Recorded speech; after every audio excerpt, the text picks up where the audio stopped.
de assediados, a representação, as seitas, os surtos doentios grupais, o depósito de presos, os suicídios coletivos, o predomínio da autodesassedialidade, no caso aqui, da assedialidade. Agora, eu quero dizer que tem algumas logias, e nós terminamos falando que a problemática crítica da interassedialidade é a consolidação da condição do interassédio em nível capaz de afastar até os assediadores extrafísicos com receio dos interassediados. Porventura você participa mesmo sem perceber de alguma categoria de interassedialidade? Vale a pena mudar o atual estado de coisas? Eu quero dizer que esse aqui é dos nossos verbetes antigos, quando a gente trabalhava com poucas sessões. Ele é o 976, são 3 páginas, 22 logias e 3 máximos. Eu acho que a nossa Rosa pode trabalhar aí na interdisciplinologia, na remissiologia e no detalhismo, porque só tem 2, só foi dada assim uma amostra grátis do material. Agora, aqui nós temos algumas considerações aí já de pergunta, que eu vou já começar a responder, para não atrasar. Qual sua opinião sobre a biblioterapia, técnica terapêutica, em que são indicados livros para o restabelecimento psíquico da pessoa? Olha, eu sou favorável a qualquer tipo de terapia que funciona bem. A biblioterapia sempre funcionou. Mas agora tem um porém nisso muito sério. Que às vezes a pessoa pega a biblioterapia e começa a doutrinar a pessoa, mesmo através desses livros de autoajuda. É necessário ter cuidado com isso devido àquilo que nós chamamos da heteronomia, o momento autoritário, o imposto, aquela ideia imposta a partir do exterior. Isso é um processo usurpatório, é uma usurpação do modo de pensar das pessoas. De modo que nós temos que defender o direito de decidir, que a pessoa tem aquele direito de decidir a orientação dela, o que ela quer na vida, a educação que ela tem, o que ela prefere. De modo que nós aqui, por exemplo, eu indico o livro, mas não impõe nada. Nosso negócio aqui tudo é na base do princípio da descrença e o problema da gente ter o debate, senão não vai. A gente não pode querer modelar as pessoas e nem tem o direito de fazer isso. Isso aí chama-se lavagem subcerebral. De modo que nessa questão da biblioterapia, eu já vi muito disso nas religiões. Se indica muito o livro para doutrinar a pessoa claramente. Então, é necessário sempre lembrar do princípio da descrença. Eu indico livros, mas eu falo no princípio da descrença. Eu não quero doutrinar ninguém. Eu aviso, eu informo, eu indico quando me pedem. Na comunicação escrita, partindo da premissa de que a consciência evolui e que em comunicologia a evolução da consciência nos leva à transmissão de pensamento, não seria paradoxal a aplicação de técnicas escritas? Não. Porque quando você faz uma escrita, a pessoa que lê, você está transmitindo o pensamento, só que tem grafado. Ele não é direto, mas indiretamente ele é. É uma telepatia igual às outras. É um monte de autor que já dessomou há séculos que estão fazendo telepatia com a gente. Vamos lembrar disso. Então a transmissão de pensamento que está fixada, ela é tremendamente importante. Pois é a colheita intermissível, pois é. Agora, a outra pergunta. Os efeitos de uma intrusão negativa consciencial ou energética de um ambiente, percebida fisicamente como pressão, incômodo, ou dor na nuca, ou ainda num dos lados da cabeça, poderiam continuar ainda por um certo período de tempo, mesmo depois de uma desassimilação ou encaminhamento de uma consciência, ou simplesmente poderiam indicar que ainda a desassimilação total não foi realizada. É a última hipótese. Isso mostra que a desassimilação total não foi realizada, só começou. Ficaram algumas para trás. Essa pergunta veio do Uruguai, tá? Quero falar para vocês. E-mail tem disso. Esses e-mails nossos aqui, que é o Teller. Qual a sua opinião sobre o PAI, o Programa de Aceleração da Erudição? Até que ponto a erudição serve para a interassistência? Até que ponto corre-se o risco de fortalecer o ego e a vaidade? Olha, é uma beleza fortalecer o ego e a vaidade com a erudição, com conhecimento. Isso é a tarefa do esclarecimento. É o que nós queremos. Agora, a tarefa do esclarecimento, sem lavagem cerebral, sem fazer a cabeça de ninguém, mas mostrando, ó, estudem isso, vê como é que é, observa. Outra coisa. Se nós formos pensar nessa bobajada que tem, não, com isso eu vou criar interprisão grupo kármico, eu vou ficar preso a uma dívida kármica. A gente não faz nada, o professor nenhum vai dar aula. Não, já pensou? Nós não vamos ter mais professores. Poderia comentar acerca da interassedialidade e o risco dos acidentes de percurso para a psique? Sim, acidente de percurso é o seguinte, se uma pessoa tem acidente de percurso, se tem outras que são incautas ou que não têm desassimilação, aquilo pode passar para elas. Por isso que é que eu falo aquela questão de quando tem uma rede ou a reação em cadeia de acidente de percurso, a hora que bate em mim, eu procuro cortar, sempre que eu posso. Aquela questão dos 15 minutos de espera, que a pessoa não veio, eu vou em frente. Então, isso aí é o corte do processo da interassencialidade de grupo. Agora, então, veja, vamos estudar esses riscos desses acidentes. Uma coisa muito séria, eu quero lembrar aqui, que tem relação com isso. Vocês sabem que há um problema da ectoplasmia e da energia consciencial. Uma mulher trabalha numa repartição. E lá tem várias mulheres que trabalham com ela. Com o passar do tempo, elas ficam amigas. Com o passar do tempo, todos os processos dos períodos menstruais ficam mais ou menos na mesma época. Agora, uma coisa séria. Nessa repartição, se chega uma mulher que está com a tensão pré-menstrual, e aquilo pode alterar lá o ambiente, se é muito forte, se a pessoa tem muita energia, aquelas mulheres que estão ali, se não tiver desassimilação, elas vão ter dor de cabeça, vai pegar o locus menor de resistência, quer dizer, qual o lugar mais fraco que ela tem. Se é uma dorzinha de barriga, pode dar uma disenteria, se é um processo de estômago, pode dar um mal-estar, se é uma cefaleia, pode dar uma hemicrania ou hemicrania, quer dizer, uma dor de cabeça. Isso tudo devido ao quê? Aquela tensão pré-menstrual da energia que está ali.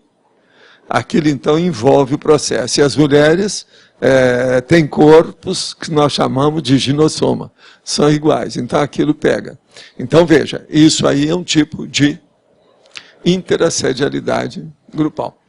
Eu estou só lembrando que essas coisas existem. Outro que é muito sério nisso aí, são aqueles processos históricos. Por exemplo, naquele convento, as freiras, entrou num período histérico lá, que eles chamaram na ocasião, devido a uma semi-possessão. Na mesma hora tinha 8 que estavam tudo alterados. Daí a pouco o convento todo estava histérico. Tudo que estava trabalhando lá.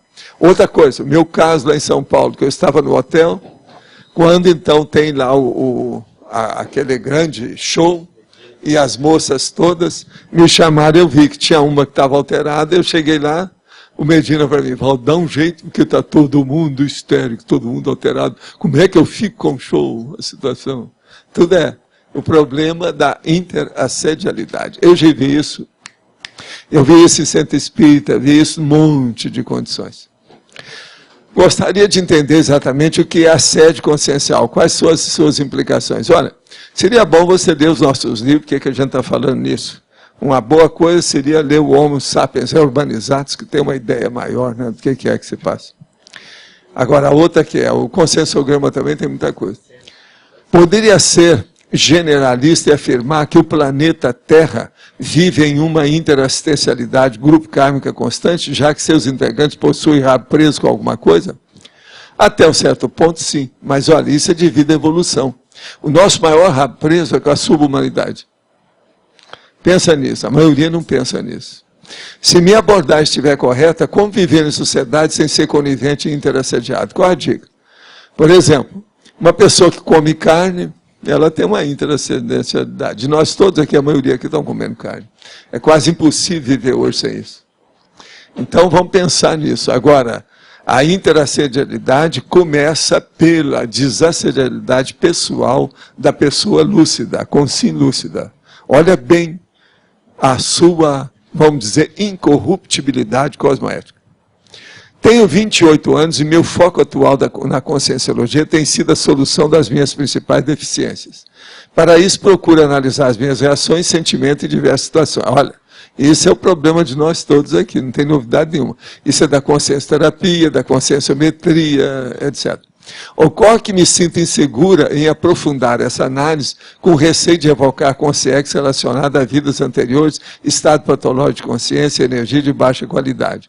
Como fazer nesse caso? Devo insistir? Devo apenas anotar e voltar nessas questões quando tiver gabarito para isso? Não.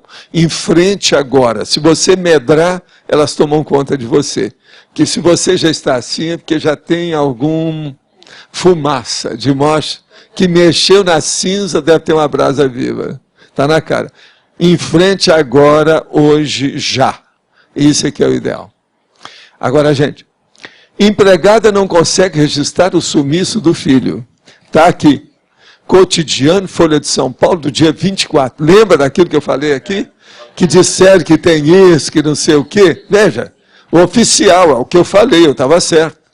Olha o fato, está aqui, a meu favor. Está certo?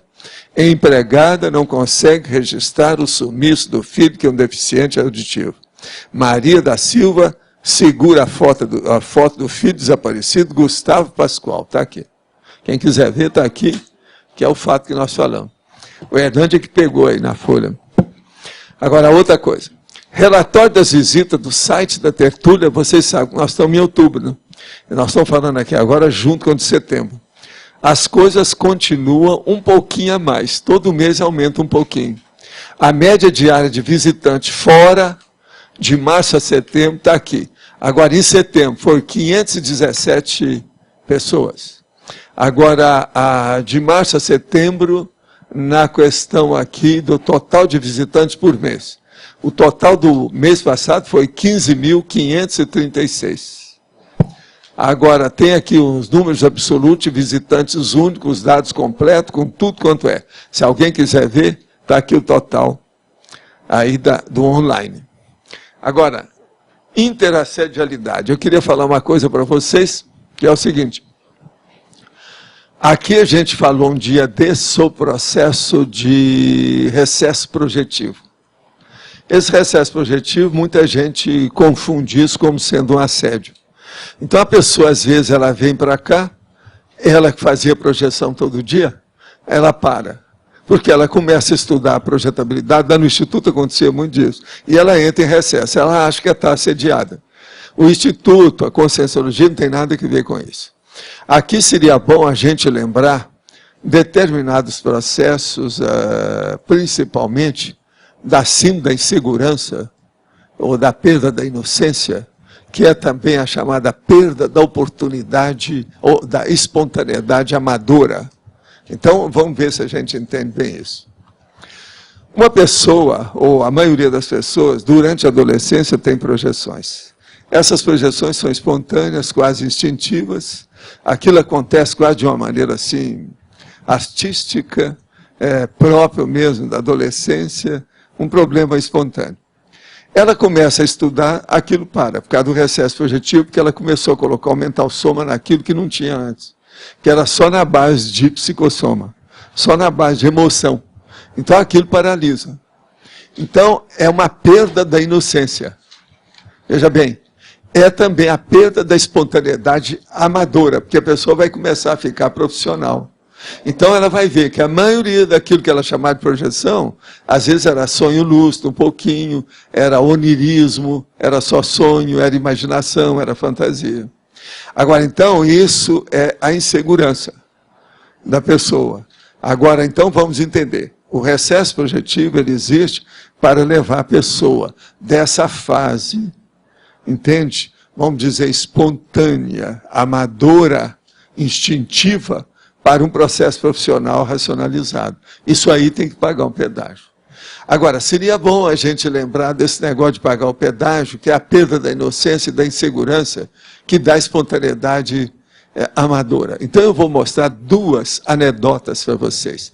Primeiro é aquela que muita gente faz comigo, que chega aquele menino para mim e fala assim, ô professor, essa sua barba longa, quando o senhor vai dormir, que está fazendo muito frio, o senhor põe por baixo do edredom ou por cima do edredom? Você sabe dessa piada, né? Então o cara passou sem dormir o resto da noite, ficou com insônia. Isso é chamado de insônia do barbudo. Isso é uma anedota antiga, muito grande. Agora, por que é isso? Porque o cara nunca pensou, ele faz aquilo instintivamente, é espontâneo. Então, ele nunca pensou se ele põe por baixo ou põe por cima. A maioria põe por baixo mesmo. Agora aqui, ó, deixa eu só falar outra coisa. Existe a outra anedota, que é a síndrome da paralisia, da centopeia.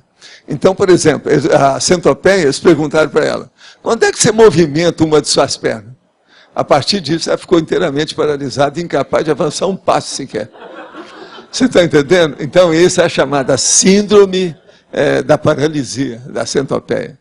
Entendeu? Ela nunca tinha pensado como é que ela movimenta as pernas. Na hora que começa a pensar, começa a vir a autoconscientização disso. Estuda agora isso em relação ao excesso projetivo. Eu acho que aí fica mais claro. Porque aquele dia eu não quis entrar nisso, que teria que falar uma opção de coisa aí e tal, do jeito que eu acabei falando aqui agora para vocês. Mas tem lógica isso tudo? Vocês entenderam tudo que eu falei? Está tudo claro? Agora, lógica é lógica. Eu quero lembrar para vocês que o amarelo já está começando a se juntar lá no tertuliário. E em cima também já está quase tudo fechado. A coisa está séria. Aqueles tipo azulejo, as cerâmicas, sabe? Já está sendo colocada também em cima, o negócio já está bem melhor. De modo que o tertuliário está começando a nascer. O trabalho de parto já teve início. Pode falar. Valdo, o Aldous Huxley escreveu um livro, Os Demônios de Ludin. Tá? Não valeria a pena colocar aqui na bibliografia específica? Dá para a Rosa aí todos os detalhes, nós vamos ver isso sim. É uma boa. Com você aqui, eu vou aumentar essa bibliografia.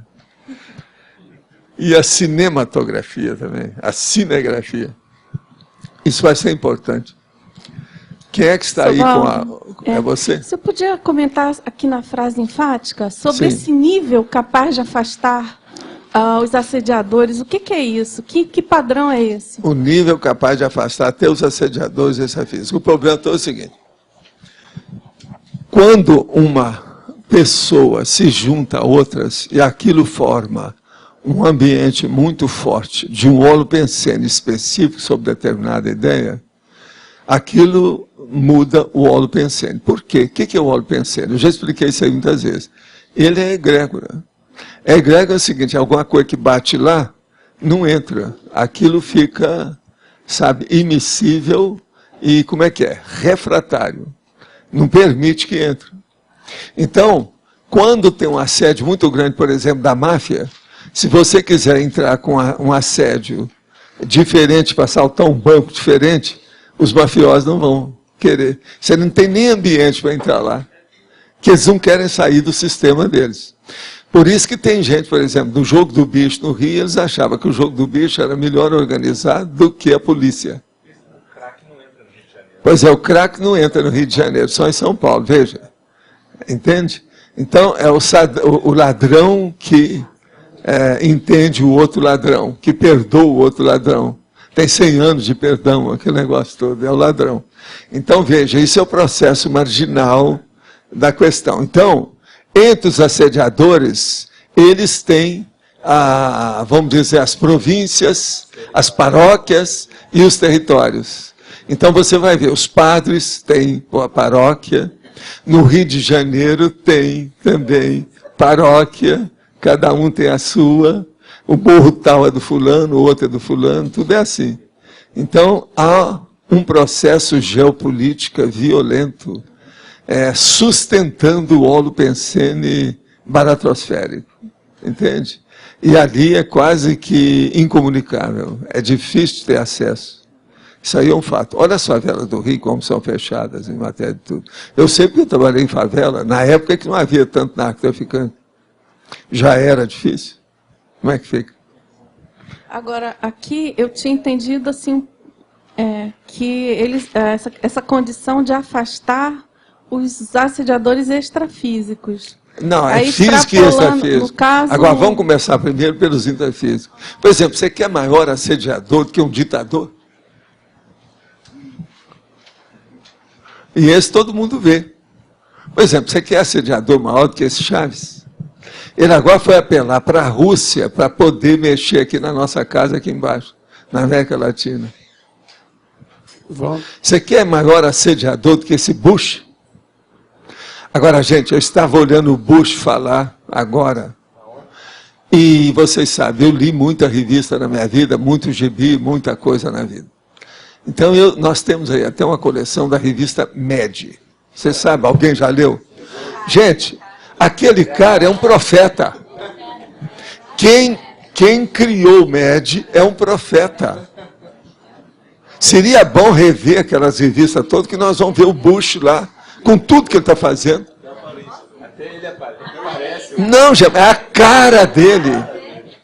Tudo. A orelha, a cara achatada, tipo, entende?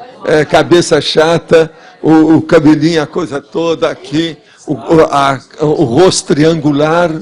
Quer dizer, esse cara previu a vinda do Bush. A gente precisava de pegar, e alguém fazer até um artigo sobre isso, mais sério. Eles já procuraram imitar o Bush com médio, mas ninguém estudou para ver. Agora, gente, o cara previu, agora quantas décadas que ele criou o médio. Agora, não precisa de retoque nenhum. É o Bush em tudo. A loucura, a ignorância. Agora, ó, eu aconselharia aqueles que estão estudando as coisas de política recorrer à revista Mad. Nós temos coleção dela lá na holoteca. Seria bom ver isso. Não, seria bom ver vários. Pois seria bom. Eles pegarem e falar o Bush Mad Bush. Tudo é a mesma coisa. Eu vou te contar, fora de série. Valdo, você falou agora do Chaves. Hoje eu vi uma notícia que Caracas, depois que o Chaves entrou, a cidade mais violenta do mundo, mas assim, bem acima do que as outras. Quer dizer... Mas é que ele sustenta tudo pela ditadura dele, né? Hoje deu na televisão, hoje cedo. É para não ter reação popular. Pois ele sustenta tudo pela ditadura dele. Mas isso aí é perguntar. Teve a questão do Brizola no Rio. Que agora, ó, os russos estão entrando nisso, isso ainda vai dar muito gado, porque eles estão dando dinheiro para ele também agora. Eles fizeram agora empréstimo para a Venezuela. Então, você já viu, por causa de armas e outras coisas mais. O Equador lá com a questão da internacional brasileira. E aí eu queria isso ainda vai criar muito galho fazer ainda. um paralelo com o Brizola, que também... Tomara que quem entrar nos Estados Unidos lá seja um cara fortão, que não seja mais um doido. O gigante é manso. O Brasil não Não, mas esse é o Lula, né? O Lula que é fraquinho, coitado. Que você sempre fala. Vamos ver quem é que vai entrar aí para ter alguém. Senão nós estamos perdidos. O Brizola, quando foi governador do Rio, ele aumentou em muito o problema da violência. Aí, não, mas ele entregou o Rio de Janeiro para os narcotraficantes e para o Morro. Todo mundo sabe disso. E ele ia para o Uruguai e ficava nas fazendas dele. Depois ele vinha para o Rio, mas ficava lá longe, bem longe, lá do Recreio dos Bandeirantes, tinha um lugar lá que ele ficava. Eu sei disso tudo, porque na ocasião eu estava lá e sofri as consequências disso desde o primeiro dele, por causa das minhas empresas. Depois eu fechei tudo lá por causa disso. Tudo que você tinha que entrar, tinha que pagar para mais 9 atrás. Era aquele que fazia, entende? Que fazia ali e mais 9. Não é fácil. Isso tudo eu passei por isso e vi. Para você tirar um alvará, tinha que pagar os outros. Agora, foi o Brizola que fez isso. O primeiro governo dele, ele chegou e abriu as portas do palácio para o Morro. E foi para o Uruguai. O povo ficou no palácio. O povo não gosta de falar muito nisso, porque o Brizola era o cara mais político desse povo todo. Dos antigos, era o mais vivo deles. Todo mundo tinha um certo medo dele. Mas ele não tinha assistência extrafísica de jeito nenhum, porque eu examinei ele uma vez no aeroporto. Ele era difícil. E outra coisa, ele era de briga, ele era da ver o circo pegar fogo. Ele começou tudo assim. Eu lembro dele no rádio. Eu estava lá em Uberaba na ocasião. Ele estava assulando todo mundo para entrar numa revolução no Brasil inteiro.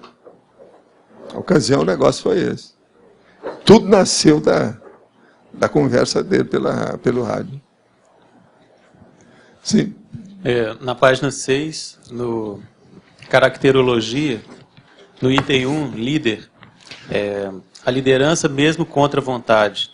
Nesse contexto aí. Comenta o que isso acontece. Existe aquele ator contra a vontade, o líder contra a vontade, o ícone contra a vontade, o herói apesar de tudo.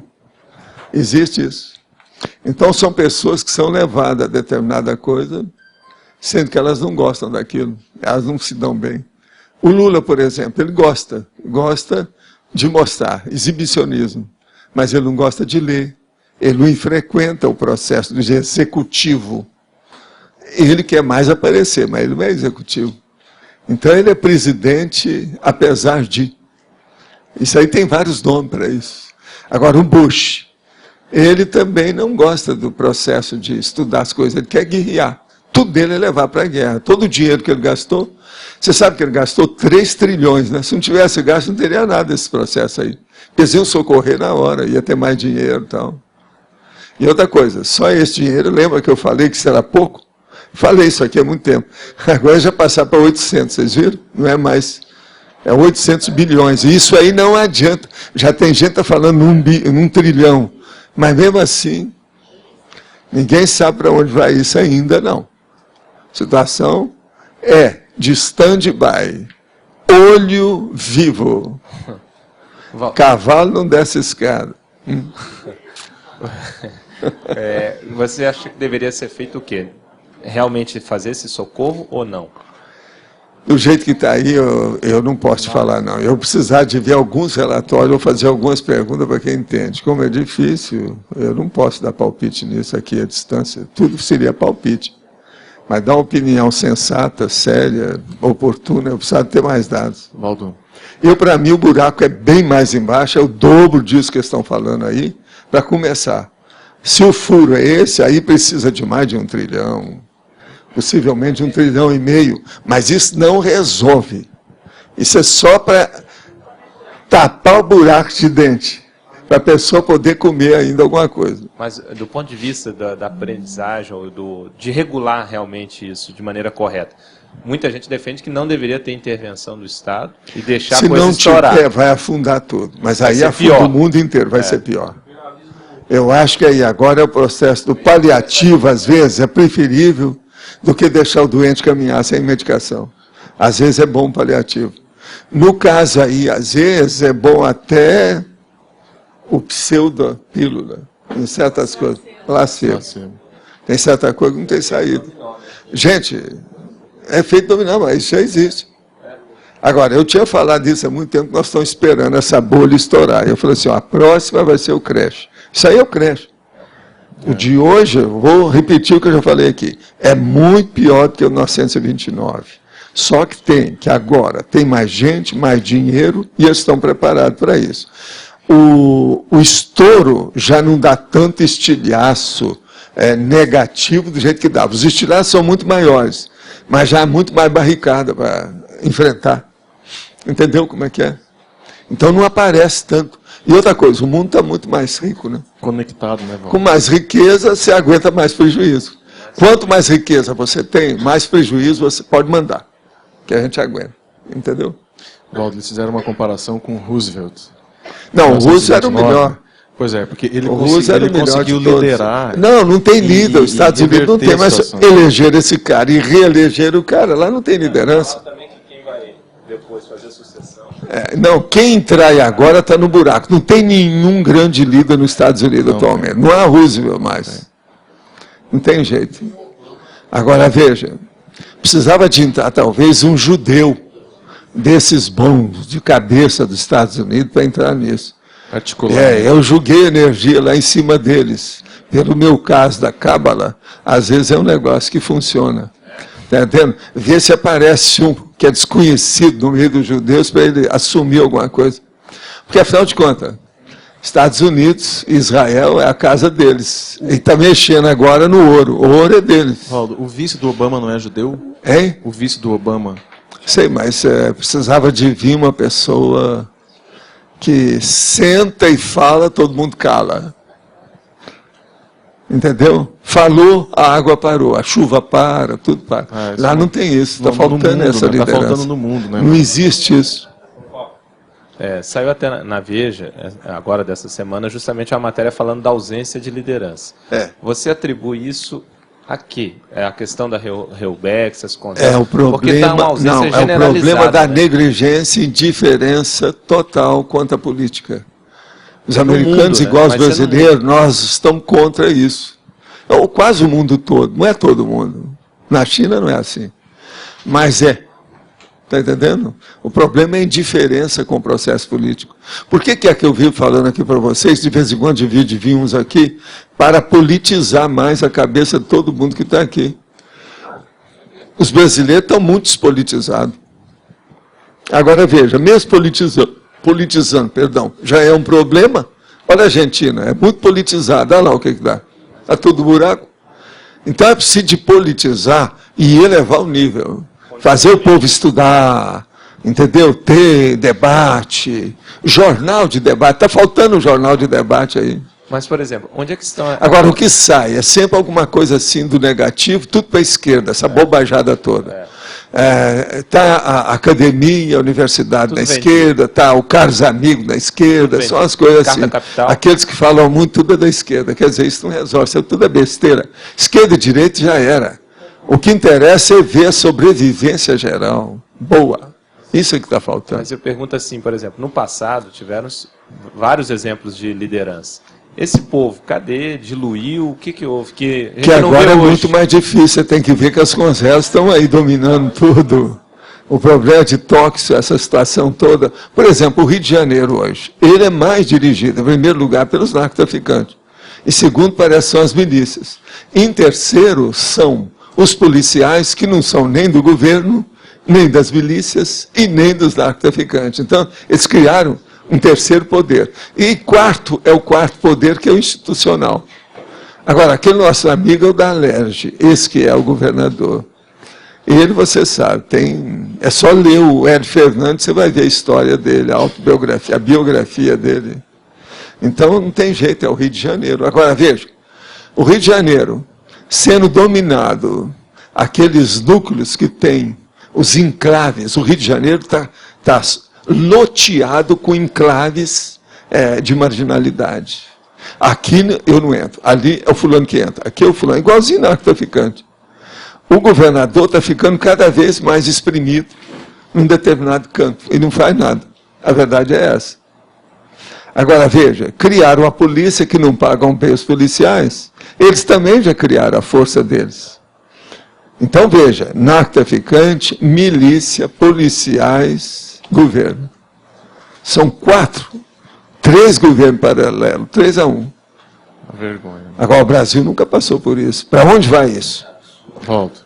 Isso pode ter, algumas coisas que já estão ocorrendo, são pequenas guerras civis, né? Que existem no Rio de Janeiro. Por exemplo, guerra civil de bairro, de morro, isso já tem, está bem claro. Todo dia está lá. Gente, eu estava olhando, por exemplo, na televisão, está igualzinho à época do Vietnã nos Estados Unidos. Eu lembro disso nos Estados Unidos. A guerra do Vietnã só se falava em milhões, e soldado que morreu e o negócio que era. Isso é na época do Vietnã. Foi por isso que depois não deixaram nunca mais transmitir.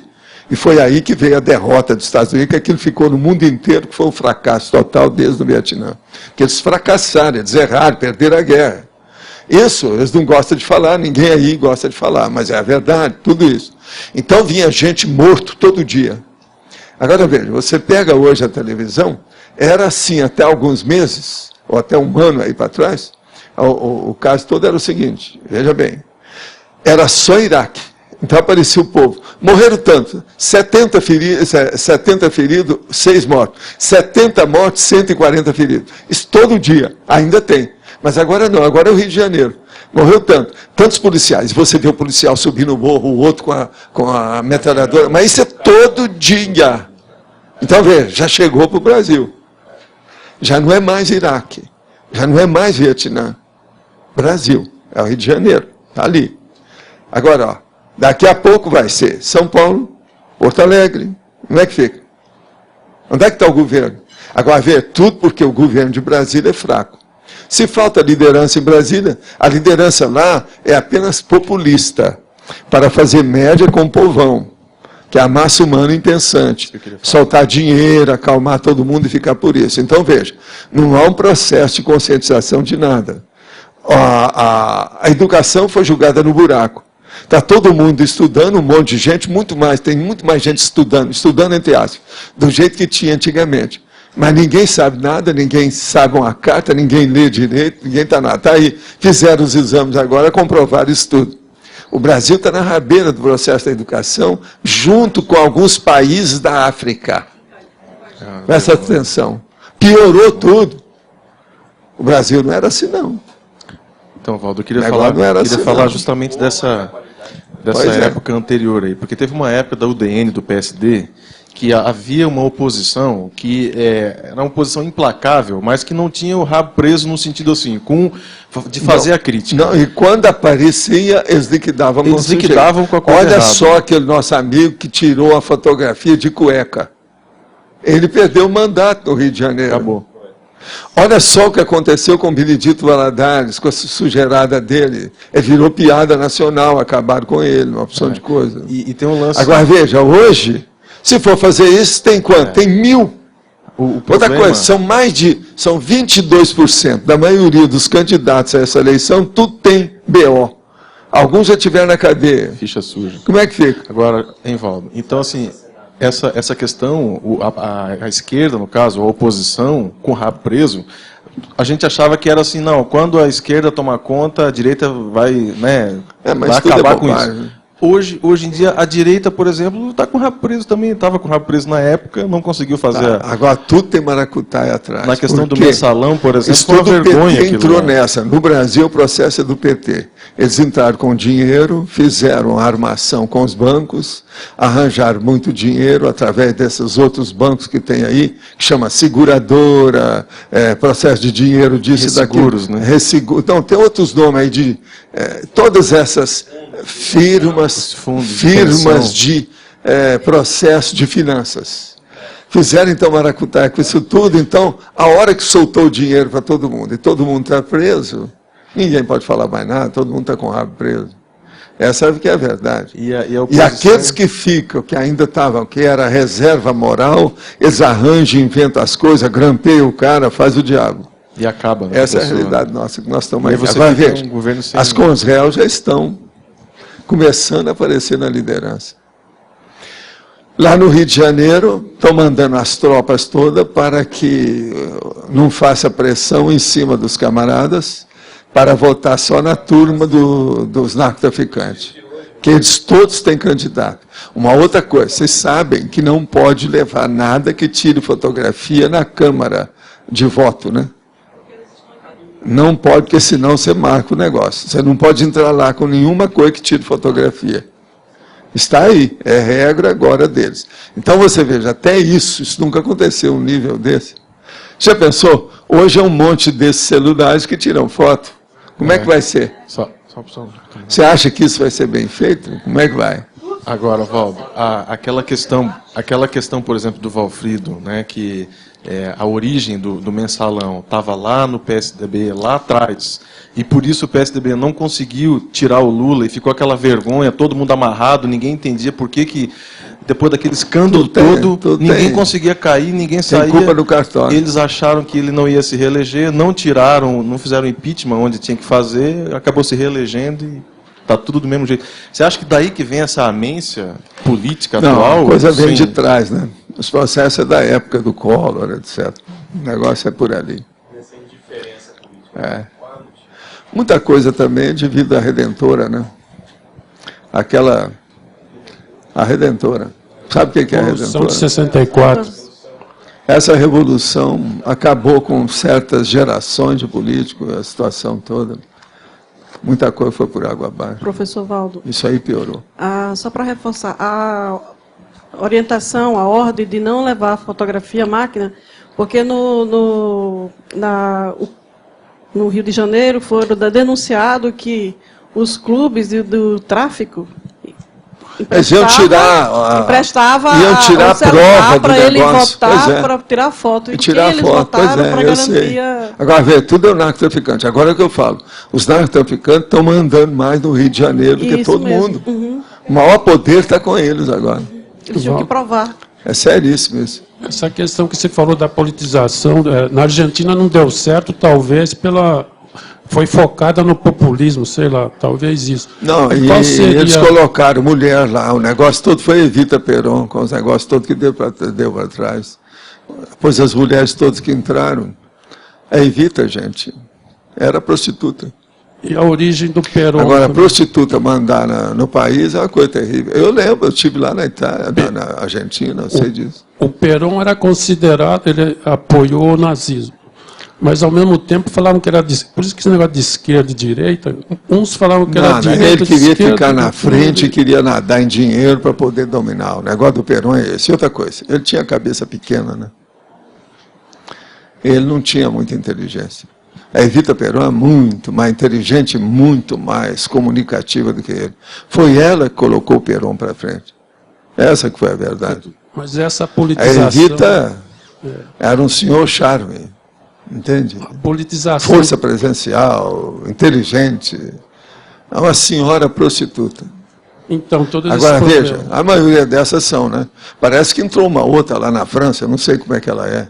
Mas eu não sei se essa é inteligente. Também é do mesmo nível. Porque até hoje o peronismo tem uma influência tremenda lá, e essa politização... Sim, mas o problema todo é o populismo. Tudo lá caminhou, foi por causa do populismo da Evita Peron. Agora, ali desviou tudo, piorou tudo. Em cima disso, eu queria perguntar... Aqui é a mesma coisa, o populismo do Lula. Isso aí eu já não sabe para onde vai. Eu queria perguntar aqui, você falou que é bom a politização, mas você poderia explicar que tipo de politização? Porque, dependendo da politização, pode até... Não, é depolitização. Você é contra, o outro é a favor, o outro dá o contra, o outro é da esquerda, o outro é da direita, o outro é de cima, o outro é de baixo, o outro é underground, o outro é mais evoluído. É isso. Precisa de haver debate, discussão. Tudo tem que ser levado à ordem pública. O povo tem que saber o que se passa. Gente, não tem nada. A situação está tudo aí. As televisões estão tudo praticamente compradas. Os jornais, a maioria não falam nada de certas coisas. Quando fala, já é porque esse aqui pagou mais do que aquele. Está tudo assim. Então, veja, essa é a realidade nossa, da reurbanização. Mas fundada na diversidade, né? Porque... Diversidade. Outra coisa. Vive la différence. Quer dizer, o negócio todo é o pensamento divergente tem que vir à tona. Isso é que falta, é o pensamento divergente. Por que é? O que é que eu falo aqui? Nós não podemos ter um pensamento só aqui dentro. Tem que ter pensamento divergente. Por exemplo, é muito bom quando vem as heterocríticas, tudo em cima da gente. É assim que a gente aprende. Venha. O problema é esse. Heterocrítica. Eu vivo falando isso aqui. Pensamento divergente. É o que faz mais evolução, mais depressa. É o que clareia tudo. É o que faz mais tares. Pensamento divergente. Admiração, discordância. Eu vivo dizendo isso aqui. Princípio da descrença. Não acredita em nada. Faz você. Vai em frente. Experimente. Vê o que você... Qual a conclusão que você chegou? É o que nós precisamos. Essa politização é que eu estou falando. Eu queria que você analisasse também essa popularidade do Lula, que isso ainda vai ser nefasto para o Brasil. Nefasto. Isso é nocivo. Por enquanto está tudo bem, que ele está indo na onda do processo da economia. Mas isso é nefasto. Todo populismo acaba dando na cabeça do povão. É o próprio povão que faz isso. Ele que aplaude, ele que leva. O que você prevê de consequências, Valdo, daqui a pouco com isso? Porque até agora vamos ver se não tem nenhum problema de extremismo, de radicalismo nessa história. Aquele negócio de ditadura, sei lá, vocês querem fazer disso aqui uma ditadura mesmo? O Ford de São Paulo, os caros amigos, essas coisas todas que tem por aí, vamos ver o que dá, né? Vamos torcer para isso não acontecer. Mas agora, precisa de politizar, o povo precisa de saber disso. Precisa de ler. Por isso que eu toco aqui no assunto de vez em quando, porque não adianta nada. Você está querendo fazer tarefa de esclarecimento, deixando que a casa começou a pegar fogo, as cortinas já queimaram, o negócio está tudo aí, o colchão já foi para o espaço, você não fala nada, a gente tem que começar a falar, né? O que está acontecendo, pelo menos para o povo saber. Como deve ser a politização do conscienciólogo? É estudar o que é política. Isso leva para a sociologia, aquilo que eu falei aqui outro dia. Leva para o processo do Estado Mundial, leva para a holofilosofia do universalismo, e leva também a pessoa para estudar, além da sociologia, a politicologia, estudar também a antropologia, entende? E o processo da convivialidade, que é o processo mais sério da vida nossa, de vida grupo karmologia. Como é que nós vamos chegar dentro da sua área lá, da Max Proex, se não tiver isso? Como é que fica? Max Proex não é uma imposição de uma ideia sobre um grupo. É uma liberdade de todos os componentes do grupo pensar por si, mas visando, objetivando a mesma meta. O fim é o mesmo, positivo. Isso é que é a Max Proex. Então, isso às vezes falta, né? Agora, gente, eu tenho mais uma série de perguntas aqui. Hoje está fazendo um mês que comecei a fazer TENEPS. O que o senhor diz a respeito de eu sempre estou viajando a trabalho, pois sou guia de turismo e fico hospedado em hotéis. O que melhor posso fazer a respeito de ser neófito na TENEPS? Faz força e se prepare mais. Trabalhe mais com a TENEPS, exteriorizando mais energia através do estado vibracional. A minha recomendação sobre TENEPS é que uma pessoa que é mascate ou vendedor, quando acabar com seus circuitos da dromomania técnica profissional, aí fazer a TENEPS. Se você já começou, enfrente a onda. Agora, prepare-se mais do que a média. Isso é que é o ideal. Não pare. Vá em frente. E confie no amparador. Agora, fique de orelha em pé. As duas. Em questionologia, o professor pergunta, vale a pena mudar o atual estado de coisas?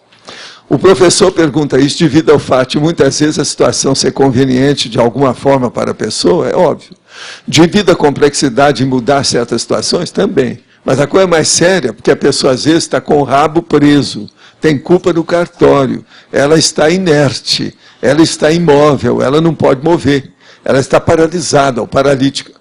Poderia citar um exemplo de pessoa que foi bem sucedida nessa mudança? Olha, tem um monte de gente que existe por aí, né?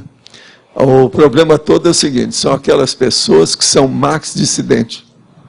Todo max dissidente sai do desassédio de alguma coisa, porque ele foi para o max, uma condição max, maior, mais avançada.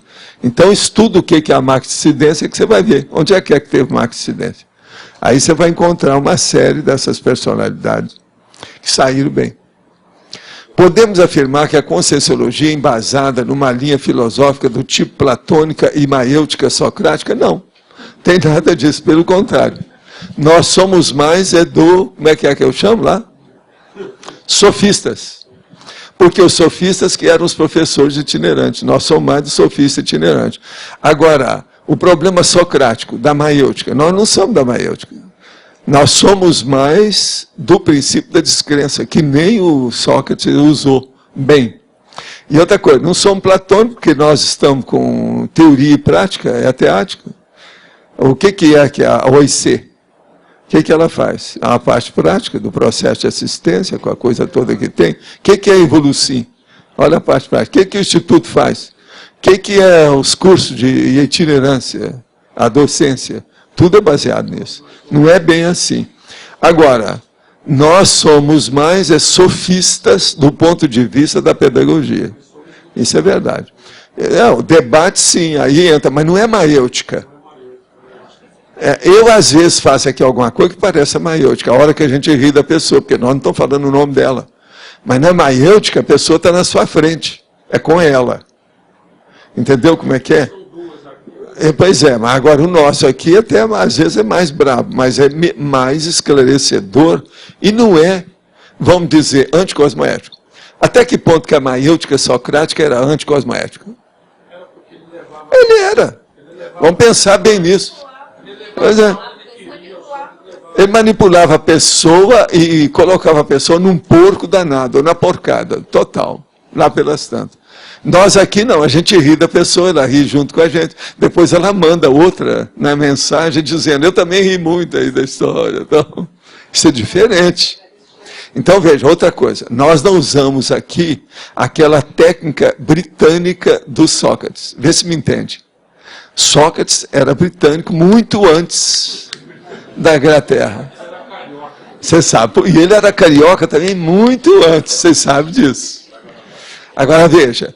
Vocês já viram como é que é o processo dele? A diplomacia que ele usava para levar a pessoa no porco, encantuá-la de uma tal maneira. Então, tudo é o senhor disso, senhor daquilo, mister isso, mister aquilo. Quer dizer, ele usava tudo a solenidade danada. Nós aqui não. É o soco na cara e a fratura exposta. Veja. Mas não é maiêutica. Vamos entender. Nem erística. É um processo de debate. Recentemente, identifiquei a existência de assediadores que usam meus próprios registros de memória, eventos negativos dos quais tomo conhecimento, enredos de filme de suspense e outros, para me assediar em momentos de grande pressão extrafísica. Tá certo, você está começando a entender. É isso mesmo. A pessoa é o seguinte, o assediador, justamente, ele pega aquele nó górdio, aquele busilis, aquilo que pega o locus minor resistência da pessoa e guarda. Na hora que precisa, ele dá. Por isso que eu falo, o maior assediador humano é aquele que guarda os documentos contra as pessoas. 50 anos depois, o dia que precisar, ele tira tudo da gaveta contra a pessoa e liquida com ela. Isso é o pior que tem. Isso ocorre em momentos que estou com mini descoincidência no período de sono. Como posso evitar esse tipo de intrusão? Olha, você tem que trabalhar com o estado vibracional, levar a coisa para frente e ver tudo isso que nós falamos aqui de desassédio. O caminho é por aí. Que existe o assédio, existe, mas você já localizou, agora é fácil. Esse aí é um assédio mental somático. Uma outra coisa, eu te dou os parabéns numa coisa muito séria. Você é mental somática e intelectual. Para acontecer isso, geralmente é com o intelectual. E outra coisa, para o intelectual, ou para a pessoa assediada descobrir que está com isso, tem que ser muito intelectual. Que geralmente não pega. Agora, se a pessoa pegou, é porque a autodesassedialidade dela, a autocrítica dela está muito alta. Parabéns pela sua autocrítica. Vocês estão entendendo a dificuldade? Isso, gente, ó, em 100 tem uma ou duas pessoas. A despeito de uma pergunta de hoje, na qual a pessoa questiona como fazer o auto isso aqui deve ser a respeito, né? De uma pergunta de hoje, na qual a pessoa questiona como fazer o auto e heteroenfrentamento. Qual o primeiro passo que a pessoa deve dar? Primeiro, uma autocrítica bem séria, fazendo autorreflexão ponderada durante muito tempo. Examinar, através da autocrítica, o que é que a pessoa tem, quais são as más intenções atrás, qual a intencionalidade da pessoa perante aquilo que ela faz. É por aí que começa tudo. Autoenfrentamento é assim, autocrítica. Gostaria que me ajudasse a entender as seguintes questões. Como ocorre o autoassédio? Como descubro se estou autoassediado ou não? Que procedimento devo tomar se descubro ou desconfio que estou autoassediando? Olha, a primeira coisa tem que examinar os nossos processos. Isso não é de uma hora para outra. Eu indicaria para você caminhar para a consciência terapia, né? É o mais prático. Falar aqui não resolve. Teria que fazer uma opção de pergunta que vão diretamente para a pessoa nua. Então é um problema, né? A gente falar em nível de banheiro, publicamente, não é bom, não. De modo que é preciso ver com calma. Agora, de modo geral, qualquer coisa que eu for falar é teórico. Tem que examinar o caso específico dele, porque assediado, ou heteroassediado, ou autoassediado, tem que ver quais as características personalíssimas da pessoa. Isso a consciência terapia faz em alto nível, com calma. Então seria bom eu fazer consciência terapia. Eu quero dizer para você que eu sempre indico, todo mundo deve fazer consciência terapia. Não só é bom até para aquela que não precisa nada, que ele pode ser até um consciência terapeuta, mas é bom para ele entender também o que é a consciência terapia. E saber como é que ele vai fazer com o filho dele, com o irmão dele, com a mulher dele, ou a mulher fazer com o marido. Então, saber como é que convive. A consciência terapia ensina melhor a pessoa a conviver cosmoeticamente com a humanidade.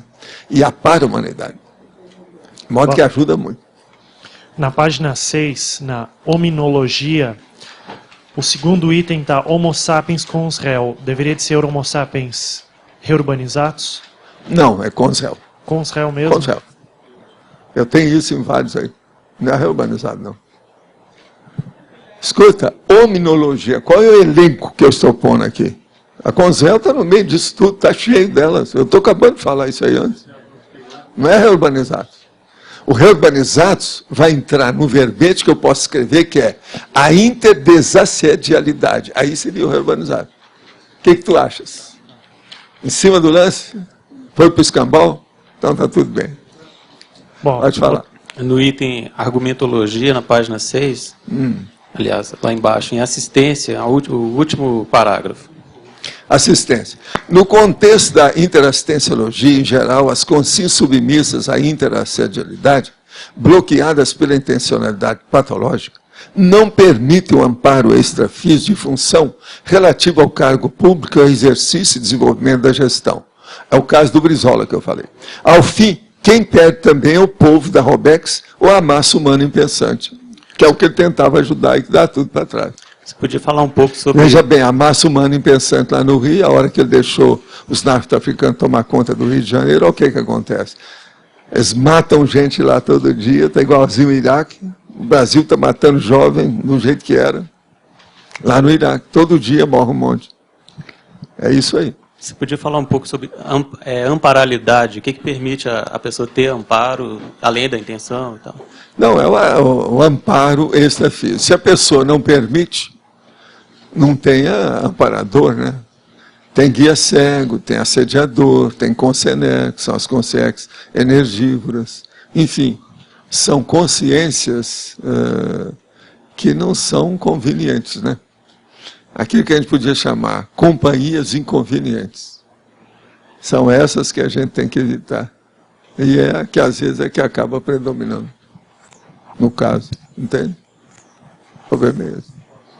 Questão de forma ainda.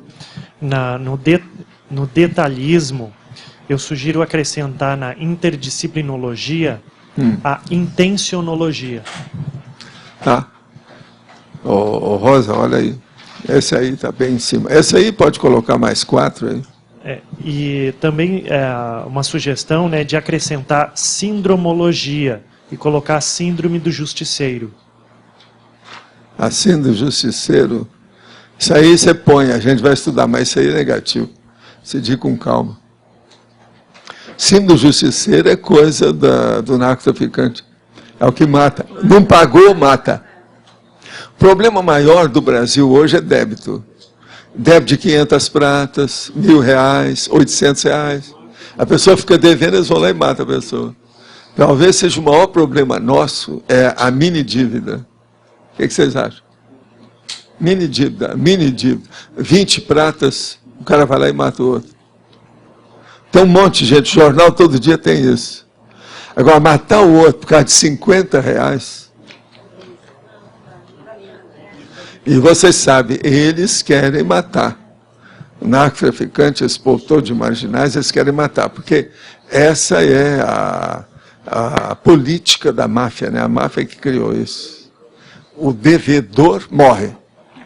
Não pagou, não teve cumprimento da palavra, é morto. Isso é a regra da máfia, da situação toda. Agora, eles usam isso adoidado. Talvez o maior problema seja a mini dívida, mini débito. Terríveis, né? A que nível nós estamos chegando? Pensar numa coisa dessa. Mas ó, tem uma lógica baseada nos fatos terrível. Só aqui ó, tem 3 advogadas que eu estou vendo aqui. Olha lá, tem mais uma. O Júlio também está ali 4. Vocês estão de acordo com isso? Verdade. 4 advogados, não é isso que tem? 4? E um rábulo. Então é 4,5, tá certo?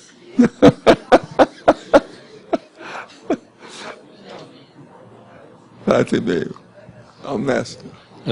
Professor Valdo, nesses grupos extrafísicos de assédio, de assediadores, o satélite, identificar o satélite e poder chegar no líder para fazer de certa forma, assistir esse grupo aí.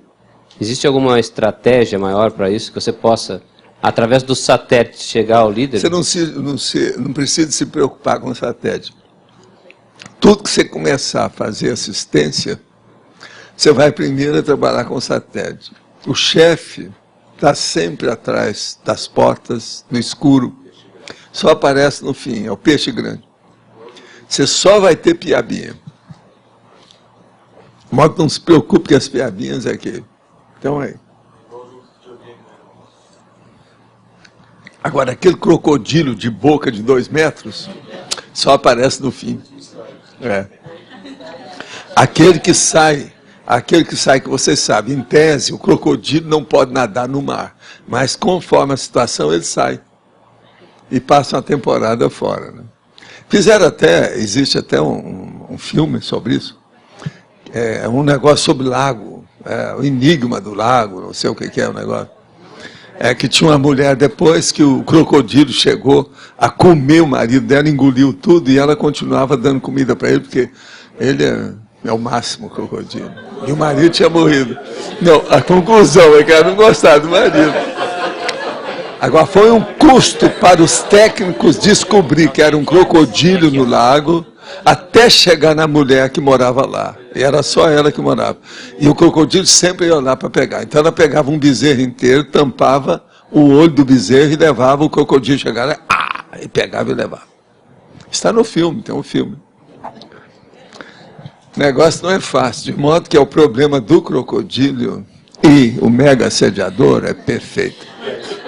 Que aquela boca grande, bem arrumada, o olho, ele fica só fora da água, só o olho dele assim, ó. Aquilo é o máximo, viu?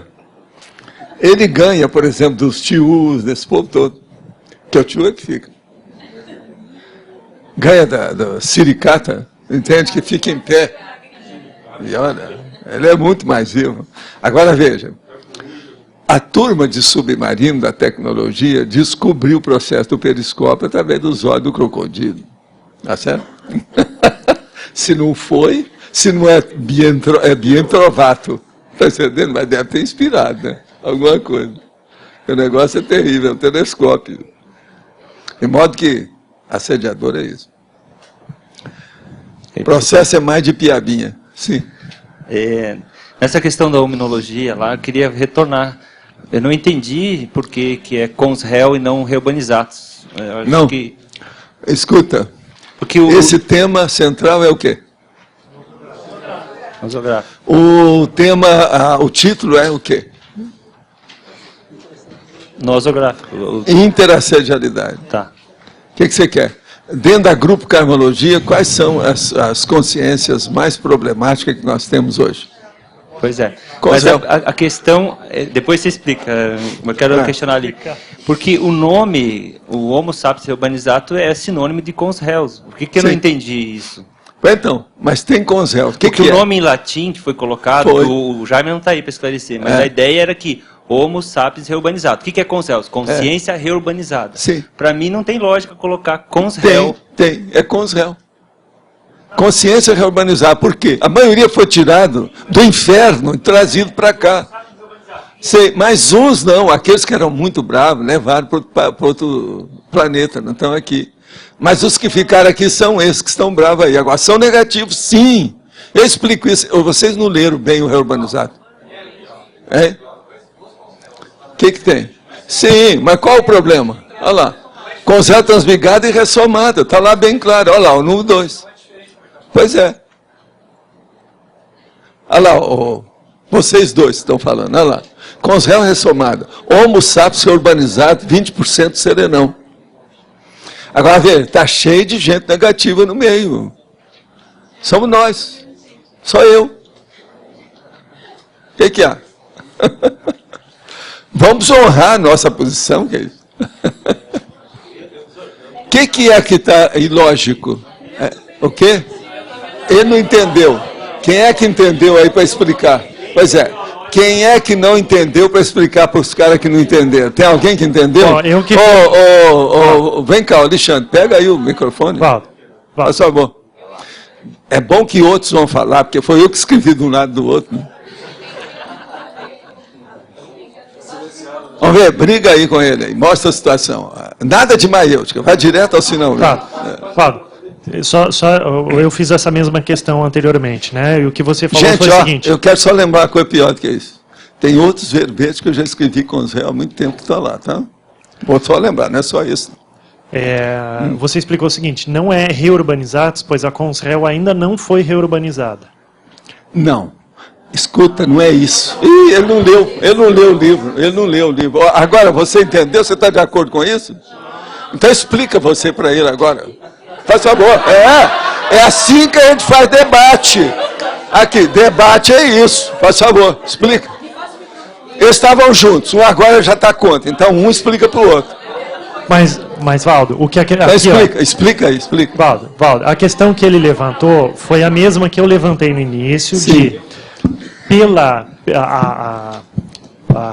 no caso da hominologia, teria que estar em latim, certo? E o latim, assim como a primeira... é latim. Ok. Isso é o próprio, nosso amigo já estudou isso. Assim Conselho é latim. Ok. Assim como está obsidiatus, teria que estar homo sapiens reurbanizatus, e não consrel. Essa foi a lógica que eu pensei. Certo? O que eu entendi é o seguinte, olha só, o Roberto levantou um ponto que é, consrel é sinônimo de homo sapiens reurbanizatus. Ali, pela escala evolutiva, não é necessariamente. Existe a consrel transmigrada. Então, ela não é necessariamente agora, sinônimo. consrel é aquela consrel que foi reurbanizada. O que é? É uma consciência, uma consciência extrafísica que estava lá perdida, junto com o processo do infernão, que eu chamo de baratrosfera. Algumas foram embora, outras estão em convalescência, outras vieram para cá. Essas que já vieram para cá já estão começando a fazer problema, porque tem algumas delas que faz 1.200 anos que não aparecem aqui. Está correto então, dizer. veja, elas estão na época do feudalismo, já tem gente que está favorável ao feudalismo, estão falando muita coisa a favor disso, já está todo mundo querendo usar malha, aqueles negócios todos. Isso tudo o que é? Consrel. Você entendeu ou não? Está então, correto dizer que homo sapiens reurbanizados é um dos tipos das consrels, é isso? Então é isso. Consrel é consciência reurbanizada. Isso. Homo sapiens reurbanizado, é a mesma coisa. Sim, mas é um dos tipos. É a mesma coisa. Agora, o reurbanizado é porque sempre estava doente.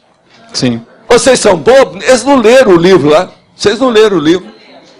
Foi reurbanizado para acabar com a doença. É gente que entrou para convalescência, é o outro que está sendo assistido, é o outro que foi transferido, que é o transmigrado.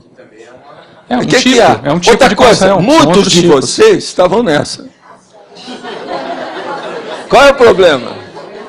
Vamos entender isso. Agora veja, aqui é consrel. Agora aqui, vamos ler tudo. Homo sapiens obsidiatus, Homo sapiens consrels, Homo sapiens pato pensênico, Homo sapiens interobsessor, Homo sapiens perditor. Aí, até o perditor. Aqui é que está perdido. Ele entra aqui. Tudo isso é consrel. Homo sapiens nosográficos, Homo sapiens autoobsessos. Gente, o que tem de alto assédio aqui não está no gibi. Até hoje conosco. Vocês não precisam ir muito longe para ver as consrels. Eu vou trazer qualquer dia aquela história do Instituto, uma coleção de espelho e dá para a turma. A coleção de espelho, eu acho que é distribuir.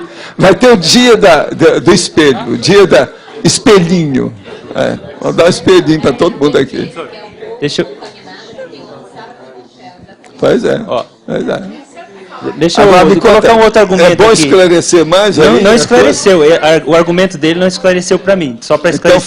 Então fala. Homo sapiens, eu tenho estudado isso com o Jaime, por isso que eu estou falando e questionando isso aí. Porque Homo sapiens significa com sim, porque é o homem que já está dentro do corpo. Certo. Tá certo? E a gente tem tentado colocar ali, que é a com sim, aí é Homo sapiens, com sim, e aí o adjetivo dela, o qualificativo. Certo. Então, consrel é consciência reurbanizada. Foi o Jaime aqui mesmo, ele que fez Homo sapiens consrel. Pois é, vim conversar com ele. Mas está certo.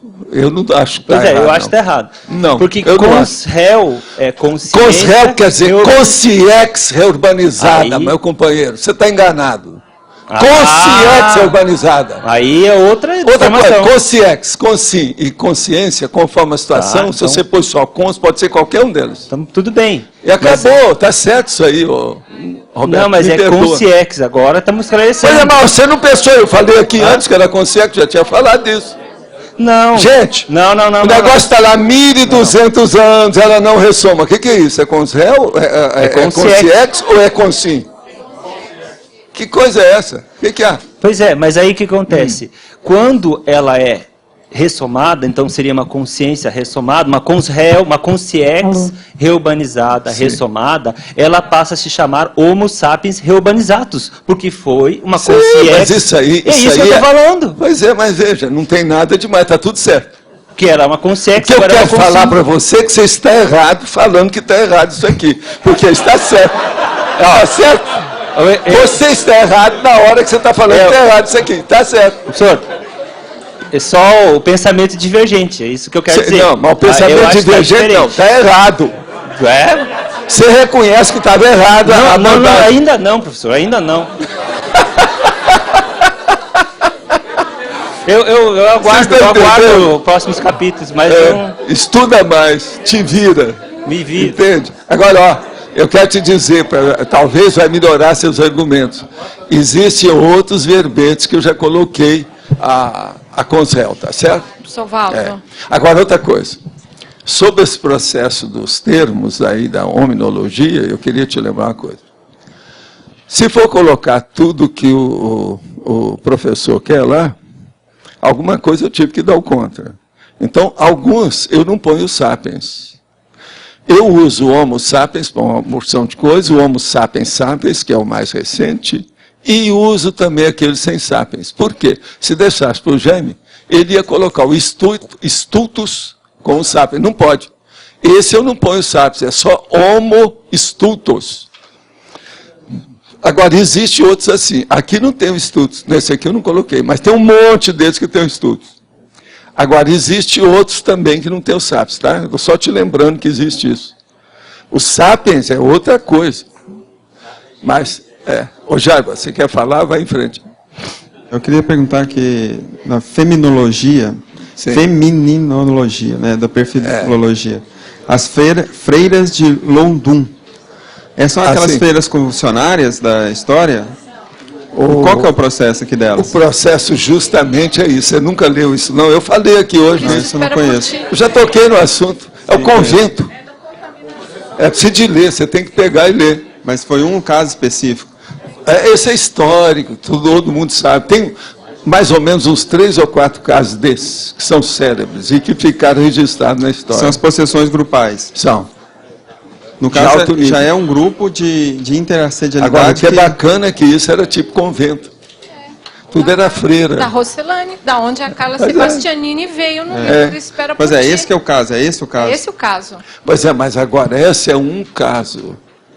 Existe uma série deles, já fizeram até filme disso, tem uma opção de coisa. Que uma freira coloca todo o convento em rebuliço, liquida com tudo, afunda tudo. Isso existe muito. Porque, você sabe, lá o povo é dedicado a ficar em exaltação mística, aquela coisa toda. Isso aí leva para o processo histérico, a muita semi-possessão. Que a pessoa pensa muito, só pensa naquilo. E outra coisa, ela é sempre carente, não tem ninguém, o processo de sexualidade está subvertido. Então, dá um monte desse processo. Agora, essas freiras de Londum são uma das mais conhecidas na história, mas tem outros. Tem vários locais, tem uns 3 ou 4 que são muito falados na história. Eu já toquei nesse assunto, já publiquei coisas sobre esse assunto. Existe uma bibliografia enorme sobre essas coisas. É só pegar que você vai ver. Agora, antes da reeleição do Lula, tive uma projeção onde presenciei uma reunião junto a uma mesa grande e oval, várias figuras políticas, entre elas Getúlio Vargas, Ernesto Dornelles e Brizola, este aparentando 35 anos. A questão discutida era, o Brasil não tem um líder político, precisamos encontrar um. Estou sendo assediado ou sou o próprio assediador? Eu não sei. Mas você sabe, isso aí também não traz novidade nenhuma, né? Se você tivesse com esses caras fora do corpo, com alto nível, já devia ter tido uma ideia melhor, né? Quer dizer que isso aí deve ter sido muita imaginação, né? É um processo bravo, né? Alguma coisa tem, porque se tivesse, né, com essas personalidades toda política, de sair alguma coisa. Né? Se não tem, ele ainda está perguntando até hoje o que é que deu, é porque não deu nada. Né? Posso fazer uma pergunta em cima dessa pergunta dele? Sim.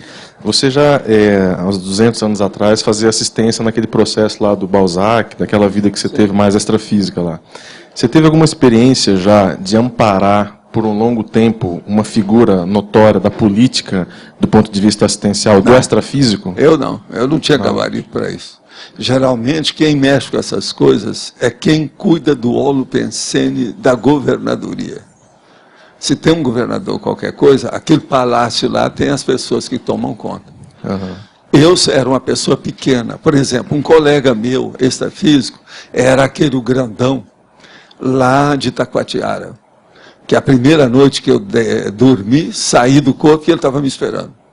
Doutor, eu estou aqui às suas ordens. Essa área aqui, quem manda sou eu. O processo de assistência todo é feito com a gente. O que eu puder, eu não sou guia cego. Veja, eu quero fazer assistência. Eu entendo tudo que o senhor está falando.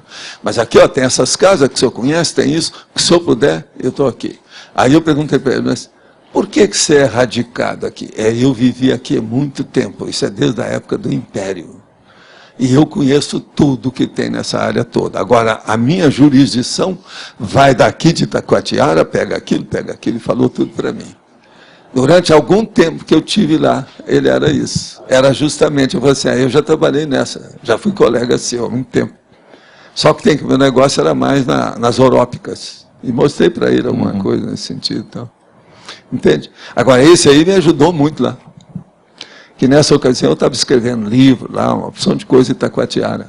Você conheceu Itacoatiara? Não. Não? É porque teve gente, muitos aqui, que tiveram até lá em casa. Aquela casa de praia que você tinha lá, né? Acho que eu já fui lá. Que eu tinha uma parte da biblioteca que eu levei para lá também, uma opção de coisa nesse sentido. Agora, esse nosso amigo era um amparador mesmo. E ele ajudou muito lá. No período que eu estive lá, a gente trabalhou muito, porque lá tinha umas 5 instituições assim que mexiam com o processo extrafísico. Desde os orientais, orientalistas, etc., até centro espírita, uma opção de coisa tinha lá. Porque teve uma tertúlia para trás que você comentou que no processo assistencial o Grupo Karma está acima da geopolítica. Nesse caso aí, a relação dele era Grupo Kármica porque ele viveu... Não, ele era um líder que estava procurando ajudar, porque ele tinha mais rapport com a área. Tendo rapport com a área, ele ia pegar toda a raiz daquele povo que estava nascendo ali, que já tinha vivido ali, que ele conhecia tudo.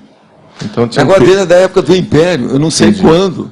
Agora, o homem era enorme, com muita energia, agora bem da natureza. Cuidava do negócio da natureza, é tanto que no período que eu estive lá, a SUAMI, que era a Sociedade dos Amigos da Natureza lá, melhorou tudo o ambiente, eles colocaram mais aqueles redutores de velocidade, acabaram com os narcotraficantes que haviam, que pegava lá e ia para o mato, entende? Porque lá era muito isolado, a segurança aumentou demais e lá já era seguro, ficou muito mais seguro depois disso. Entende? Tiraram tudo quanto era coisa atrapalhada. Agora, ele trabalhou nisso. E ele ajudava não só a comunidade, mas as lideranças também. O clube também andou melhorando, porque lá era até deserto, esquisito, o ambiente, tudo. E uma sede que foi projetada pelo Niemeyer, para você ter uma ideia. E era tudo isolado. Quando eu fui para lá, durante muito tempo, eu e o Arthur só que praticamente ficava mais no clube do que todo mundo. A gente ia à piscina, limpava aquilo, ajudava, então, tudo isso. Passava umas temporadas lá, principalmente fim de semana. Mas agora é duro, né? Você vê aquilo tudo arrumadinho, chega no fim de semana, não vai ninguém no clube. É uma melancolia. Isso aqui é meleque. Meleque de grupo. O ambiente é terrível. A gente dinamizou aquilo. Aproveitando o que você está falando, no caso desse amparador, supondo, né, um amparador que vai ajudar um político, tá, que vai fazer assistência para ele. Então, o político, no dia dele, tem essas relações todas, né, com o povo e tal. Quando ele sai do corpo à noite, O que pode ser feito do ponto de vista mais assistencial para ele? Quando ele está muito enrolado, ele não sai. Não, ele exterioriza alguma coisa, mas fica ali perto, ele não sai. E o amparador fica fazendo assistência para ele com energia? Não, energia? A gente não tem amparador nenhum. Ele evoca tudo quanto é assediador, para matar o inimigo dele, político, para fazer isso. Só pensa coisa negativa, está tudo enrolado. Eles são capazes de tudo. Você está entendendo? Por exemplo, o Brizola, com essas coisas todas, ele era um bom exemplo para a gente ver. Não, mas eu quis dizer um político que tem porque ele foi o maior cara exilado. Então aquilo criou muito trauma nele, nos outros. Você entende como é que é? Eu quis dizer um político que tem, digamos assim, que tenha conquistado assistência, né, extrafísica. Por exemplo, o Pascoalinho, o Juscelino. Esse aí tem assistência. Pois é. Nesse caso, a assistência extrafísica, eles saem do corpo, existem debates. Como que é? Eles não têm possibilidade para isso. Não. O parapsiquismo, gente, é a última coisa que vocês têm que pensar que essa turma toda tem. Se tivesse, eles seriam milhões. E outra coisa, uma boa parte já teria deixado a política. Para fazer uma interassistencialidade de alto nível. É o meu caso, a hora que me convidam lá e insistem comigo, fazem uma pressão danada para eu ser candidato, e eu dou conta. Sim. Outra coisa, ia aumentar a minha idade, que eu era menor. Eu não podia ser candidato. Que isso. Eles iam começar pela falcatrua da idade. Com a maior naturalidade. Começar bem, né? PTB. Que isso. Está entendendo? É o PTB, cara, do Getúlio.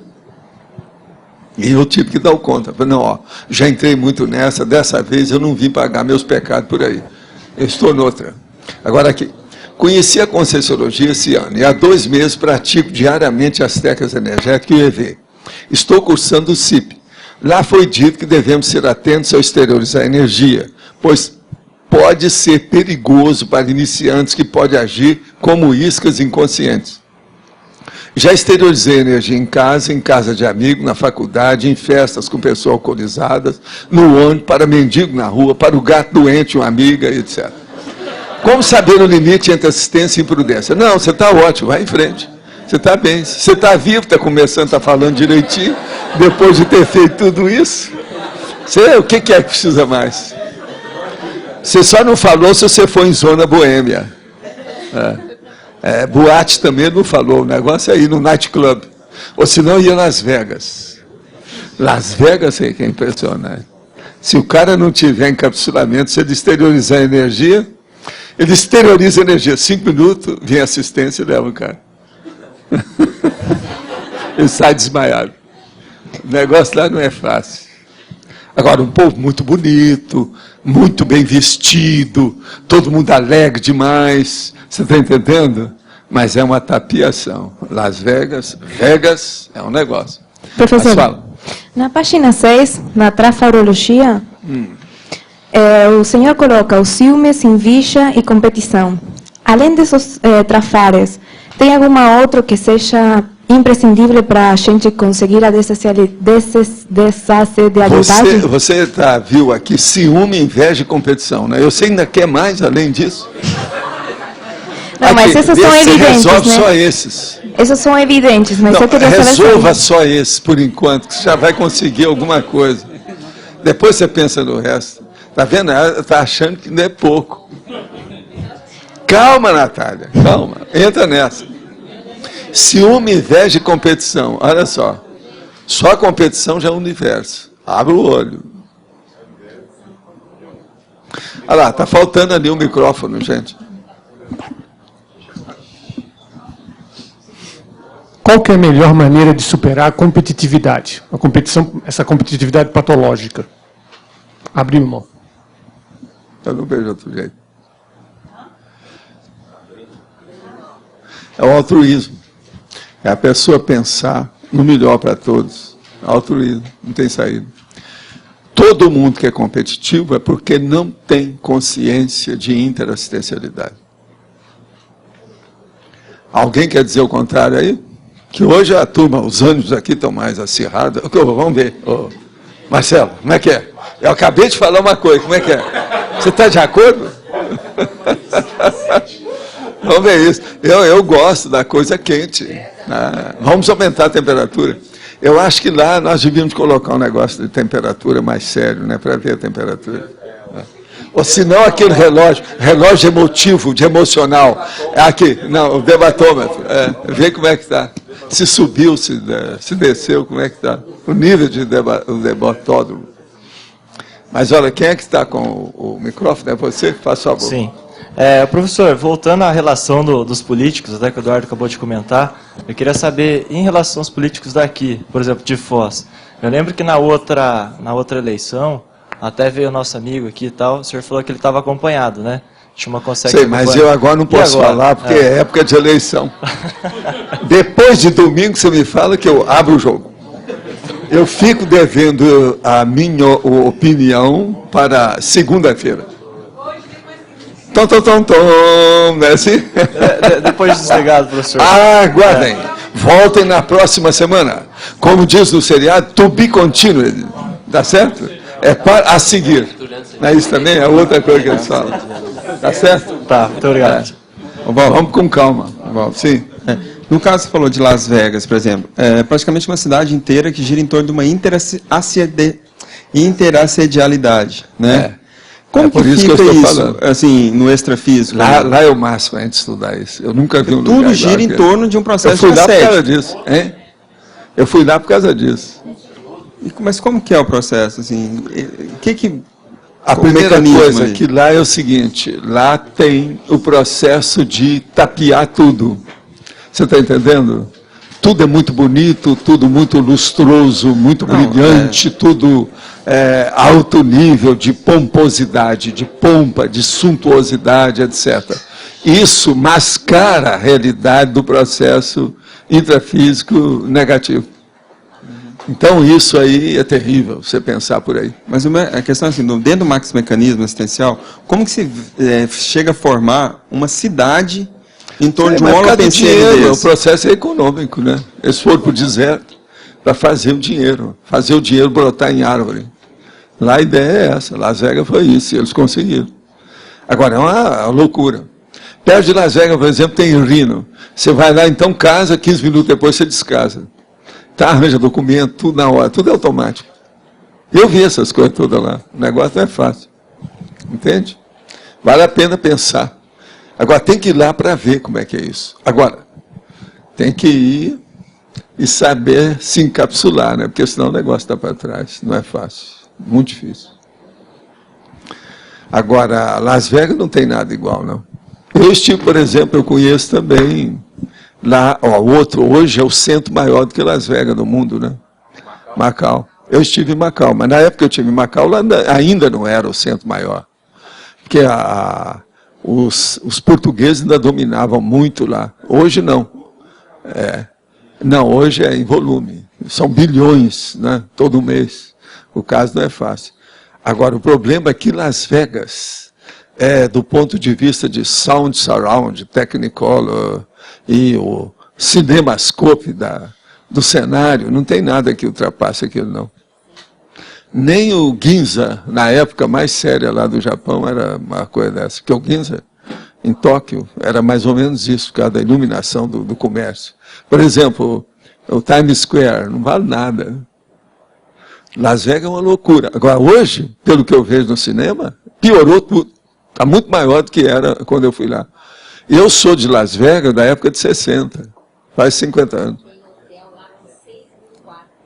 Não, isso tem, eu sei.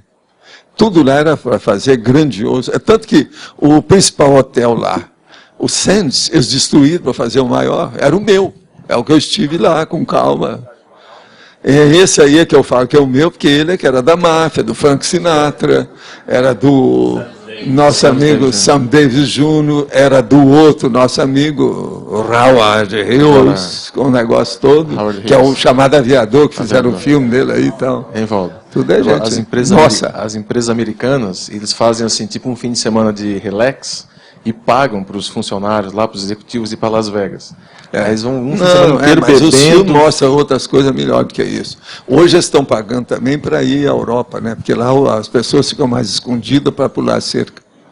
Uma pulada de cerca de americano na Europa é muito melhor e a cerca é mais alta do que pular no próprio Estados Unidos.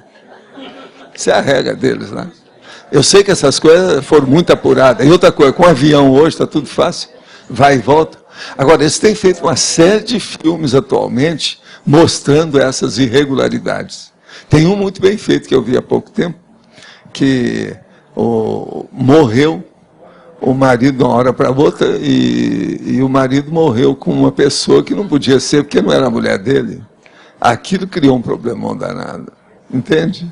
E tudo estava tratado para ir para outra cidade, aquele negócio todo. É um avião que cai ali.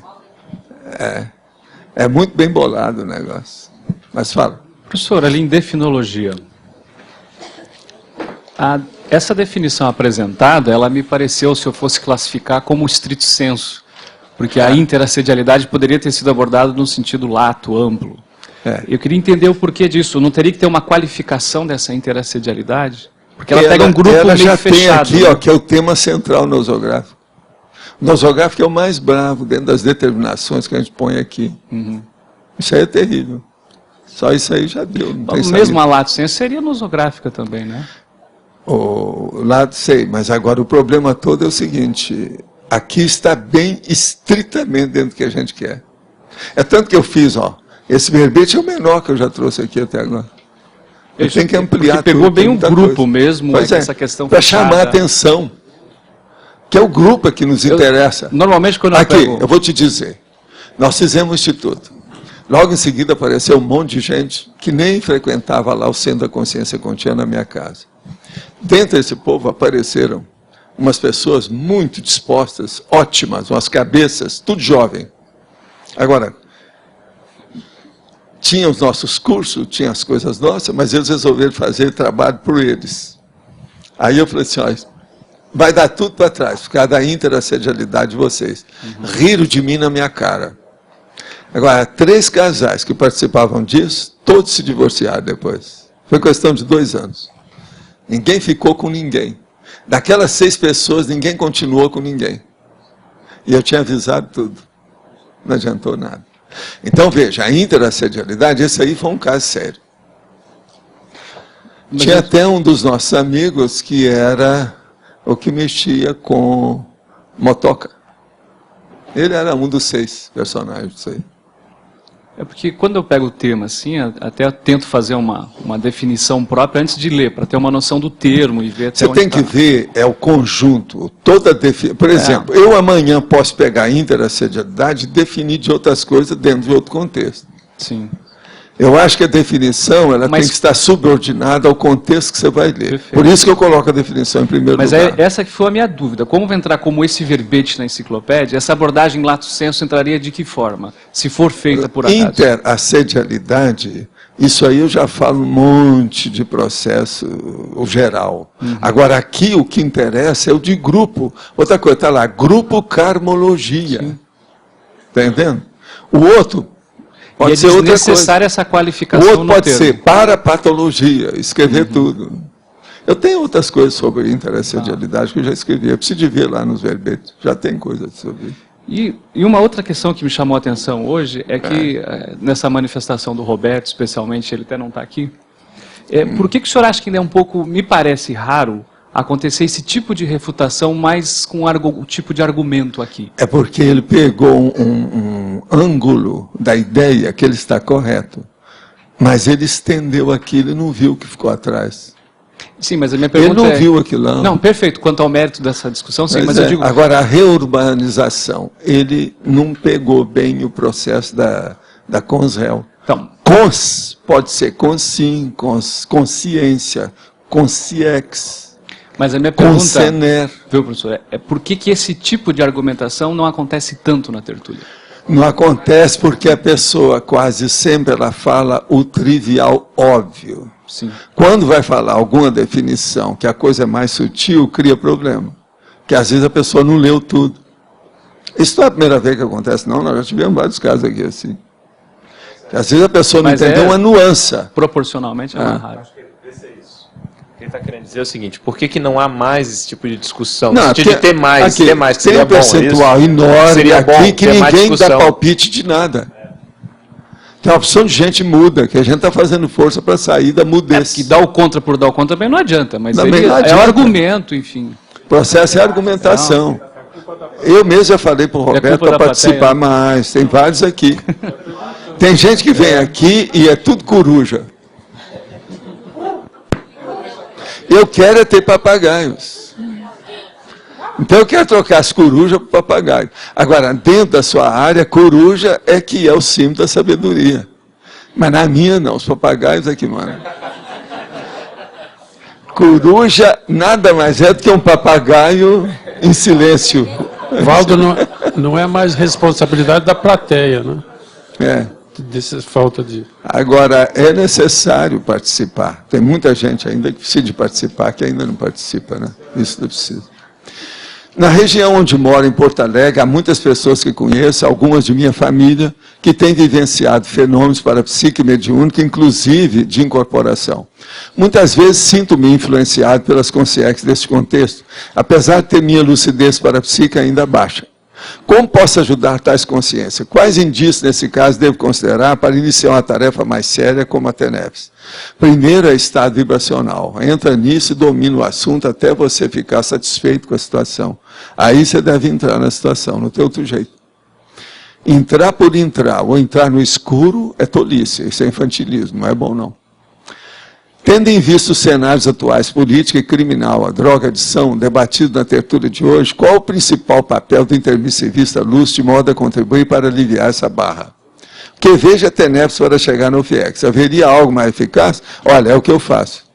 Outra coisa que eu faço é pôr a boca no microfone. Isso às vezes também é importante.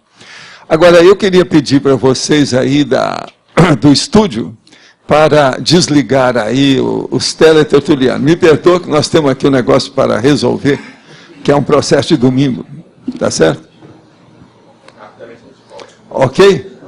Já saiu do ar? Saiu do ar?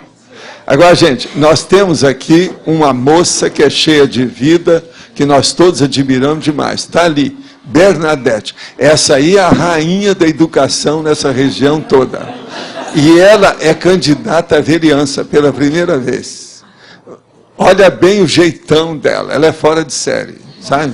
É uma das maiores ídolas da minha mulher e minha. Faça favor, fala alguma coisa para nós, Bernadette. Boa tarde. Eu preciso com certeza que esse papagaio não coruja, mesmo que a coruja seja da educação.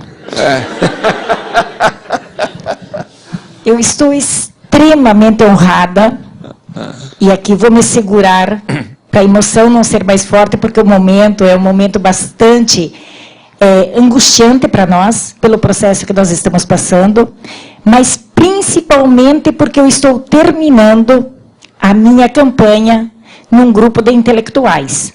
Eu comecei com um grupo de professores, estou encerrando com um grupo de intelectuais. E nenhum outro candidato está tendo a honra de estar fazendo, estar vivendo o que eu estou vivendo nesse momento, e creio que no Brasil. Eu sou a professora Bernadette, eu vou tomar 5 minutinhos de tempo de vocês, e eu gostaria de dividir com vocês o porquê que eu sou candidata, e o que eu vivenciei nesses 2 meses, e o que eu preciso de vocês na sequência do nosso trabalho. Porque acreditando nesse grupo, que a gente sabe que as transformações de Foz do Iguaçu estão acontecendo, e também, e muito, é por responsabilidade e pelo trabalho de vocês, que já tem um reflexo. As nossas faculdades, há 10 anos, uma um pouco mais, a Unioeste um pouco mais acontecendo, já estamos mudando a consciência da população de Foz do Iguaçu. Eu sou professora há 28 anos, eu sou mestre em educação, e foi interessante que também nessa campanha consegui receber pela 2ª vez meu diploma. Não fui buscar ainda, mas irei dia 6. Estou morrendo de vontade de vê-lo. Por outro lado, eu sempre trabalhei na rede pública, por opção, e eu também fiz opção pela rede particular, porque não dá mais para nós ficarmos com aquele discurso dos anos 80 que nós precisávamos fazer, que nós estamos em 2008 e a sociedade toda mudou. Eu sou professora universitária já há 10 anos, trabalhei com muitos aqui juntos, inclusive nas pós-graduações, e nós temos como meta oferecer um pouquinho mais da nossa vida para essa população que precisa. Nessas andanças nossas, nós visitamos todos os bairros, nós visitamos a grande maioria da população de Foz do Iguaçu, e nós presenciamos, e principalmente o pessoal da psicologia, o pessoal de serviço social, o pessoal da educação, o pessoal da saúde, nós temos muito o que fazer, e nós podemos fazer. No governo Paulo, eu fui secretária de Educação. Na Secretaria de Educação, nós implantamos 3 centros de convivência. A maioria dos senhores conhece o que é esse centro de convivência, que se nós, temos o direito de estar aqui, nessa discussão, com esse espaço grandioso que tem aqui, a nossa população também tem esse direito. E no centro de convivência, graças a esse grupo, nós montamos uma biblioteca, no dia 11 de agosto do ano passado, com a ajuda de vocês. Nós temos cinema, nós temos sala de xadrez, nós temos informática, nós temos aulas de leitura, biblioteca, artes marciais, uma quadra dividida em 3, para atender 3 turmas ao mesmo tempo, 3 quadras externas, 3 de areia, 2 piscinas, sala de teatro e sala da menina moça, que é onde que nós achamos que nós vamos conseguir influenciar na formação das nossas meninas, principalmente da 4ª série em diante. Nós estamos construindo mais 3, um na Vila C, um no Santa Rita e um no Jardim das Flores. São 3 regiões extremamente violentas, e nós acreditamos e já temos estatísticas que aonde tem esses centros, começa a diminuir a violência, oportunizando a criança, dando referência de mundo diferente para elas. Nós conseguimos, nesse governo, participar de reuniões em Brasília, com 109 maiores municípios do país, e aonde o ministro nos apresentou projetos viáveis, possíveis, para estarmos conseguindo verbas. Nós fizemos os projetos, dia 8 de dezembro do ano passado, fui chamada a Brasília, e conseguimos, quando apresentamos o projeto da nossa cidade, para a educação infantil e para a educação, o ministro da Educação colocou o seguinte: você tem compromisso ético, moral e profissional de voltar e ajudar a reeleger o prefeito de vocês, e vocês de conseguir desenvolver o projeto que vocês estão implantando. Ele nos cedeu verba, ou ele nos proporcionou, para a construção de 3 centros de educação infantil. No Porto Belo, 1, na Vila C, outro, e na Vila Brás, outro. Precisamos ainda construir mais 10 grandes creches dessas, para estarmos atendendo 100% das nossas crianças da educação infantil. E precisamos terminar todo o processo da reconstrução da nossa educação. Conseguimos reorganizar 19 escolas, ar-condicionado em 405 salas, faltam 126, e algumas da educação infantil. Nós acreditamos na educação, e nós acreditamos que é via educação que nós vamos conseguir transformar ainda mais essa sociedade. Na área da saúde e nas outras áreas, eu não vou me deter aqui, até porque a minha proposta não é deixar de lado as outras áreas, mas trabalhar junto, cobrar muito o que é de competência que venha ajudar a melhoria da qualidade de vida das nossas pequenas crianças. Eu tive a oportunidade de viver junto com grupos de crianças, onde que pela primeira vez eles entraram numa piscina de verdade. Eu tive a oportunidade de ficar junto com grupos de crianças, onde que foi ligado pela primeira vez o ar-condicionado na vida dele. Ele entrou numa sala climatizada. Ninguém tira essa experiência da gente, e ninguém tira essa vontade de querer trabalhar mais. Em cima disso, nós precisamos, junto com os grupos dos professores, fazer com que a gente repense, reorganize, reestude, reavalie as formas de proporcionar aquisição do conhecimento para que as nossas crianças sejam competentes para quando a UNILA estiver instalada, ela não fique de fora e venha o outro fazer uso da UNILA, mas que os nossos alunos da rede pública de Foz do Iguaçu, eles sim consigam estar usando esse benefício que vai ser a grande transformação, que já é a grande transformação. Junto com o governo também, nós fizemos o edital e acompanhamos todo o processo da instalação do IFET. Já começou a primeira turma e já estamos fazendo os processos de seleção das outras turmas, lá junto com o PTI. Nós também conquistamos a Universidade Aberta. Hoje tem 537 alunos cursando cursos de graduação e de pós-graduação. Até o final do ano serão 700 alunos. Então, nós temos uma grande oportunidade e uma grande responsabilidade de continuar esse desenvolvimento.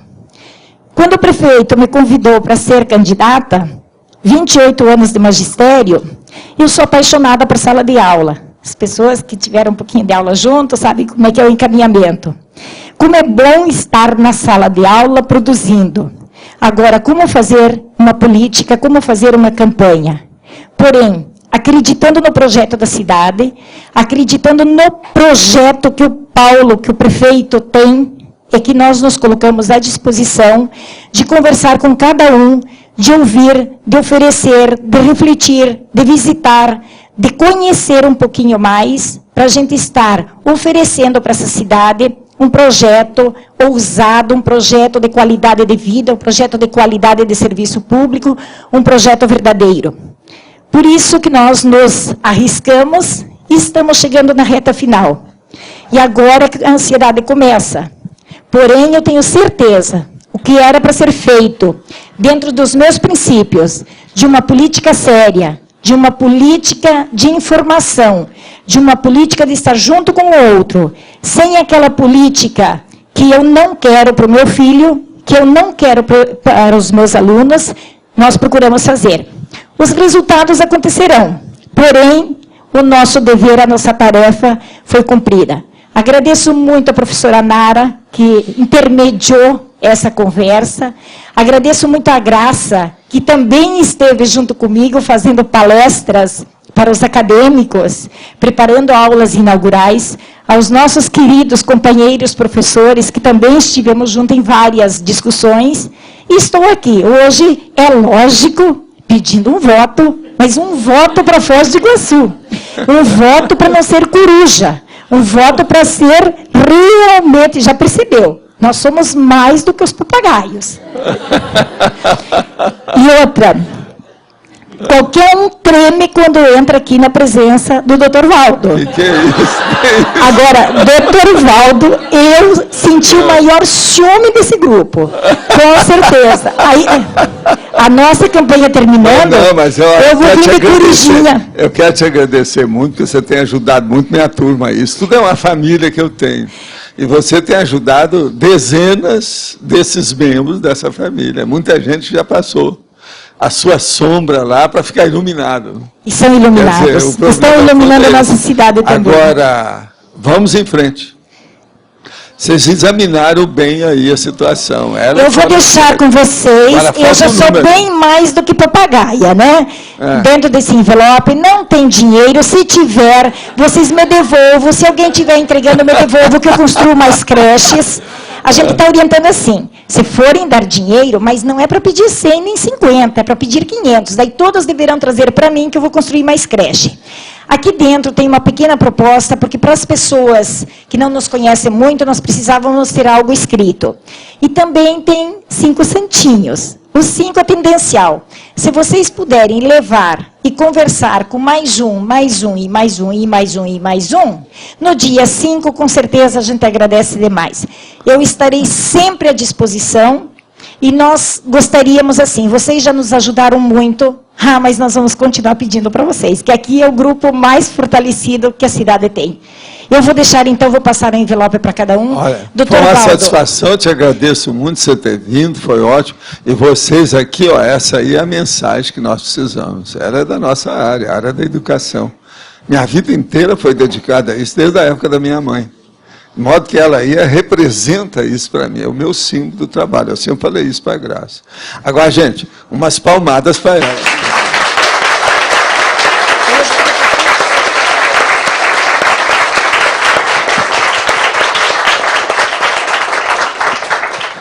Eu agradeço imensamente, mas vou me exibir bastante agora, que só eu que tive a oportunidade, não é egoísmo e nem a competitividade, que eu estava assistindo a aula lá fora.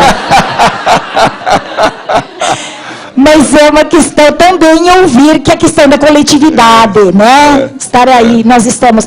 E nós precisamos de vocês, não somente eu, não somente o prefeito Paulo, eu não entraria se não fosse junto com ele, mas a cidade precisa de todos nós. Doutor Valdo, muito obrigada. Te agradeço. Muito obrigada a todos. E futuramente essa cadeira aqui vai ser uma cadeira cativa. Tá bom? Muito obrigada. Nós debatemos junto. Viu? Gente, então, ó, pode ligar. E vamos entrar no ar, os comerciais? A hora que tiver, você me fala. Então, aqui, ainda tem mais umas perguntas aqui. Fale um pouco sobre assédio e sonho, principalmente os eróticos. Olha, o processo de assédio e sonho, quando é erótico, é um problema de fantasia, é um processo de evocação, é coisa séria. A pessoa quase sempre ela é carente para entrar nisso aí. Então, o ideal num caso desse é a pessoa dirimir ou diminuir as carências afetivas, sexuais que ela tem. Porque geralmente é isso que leva a pessoa a ter fantasia sexual, que leva a fazer evocação. Então, para melhorar, é necessário contrabalançar a condição afetiva sexual dela. Agora, o estado vibracional é muito bom, e a pessoa se preparar, principalmente antes de dormir com o estado vibracional, limpar o ambiente. Última pergunta, qual a utilidade de se visitar um local assediado como Las Vegas? Como analisar uma pessoa que vai passear e se diverte e defende as visitas a Las Vegas? Escuta, primeira coisa é a seguinte, visitar Las Vegas é mais sério do que você está pensando.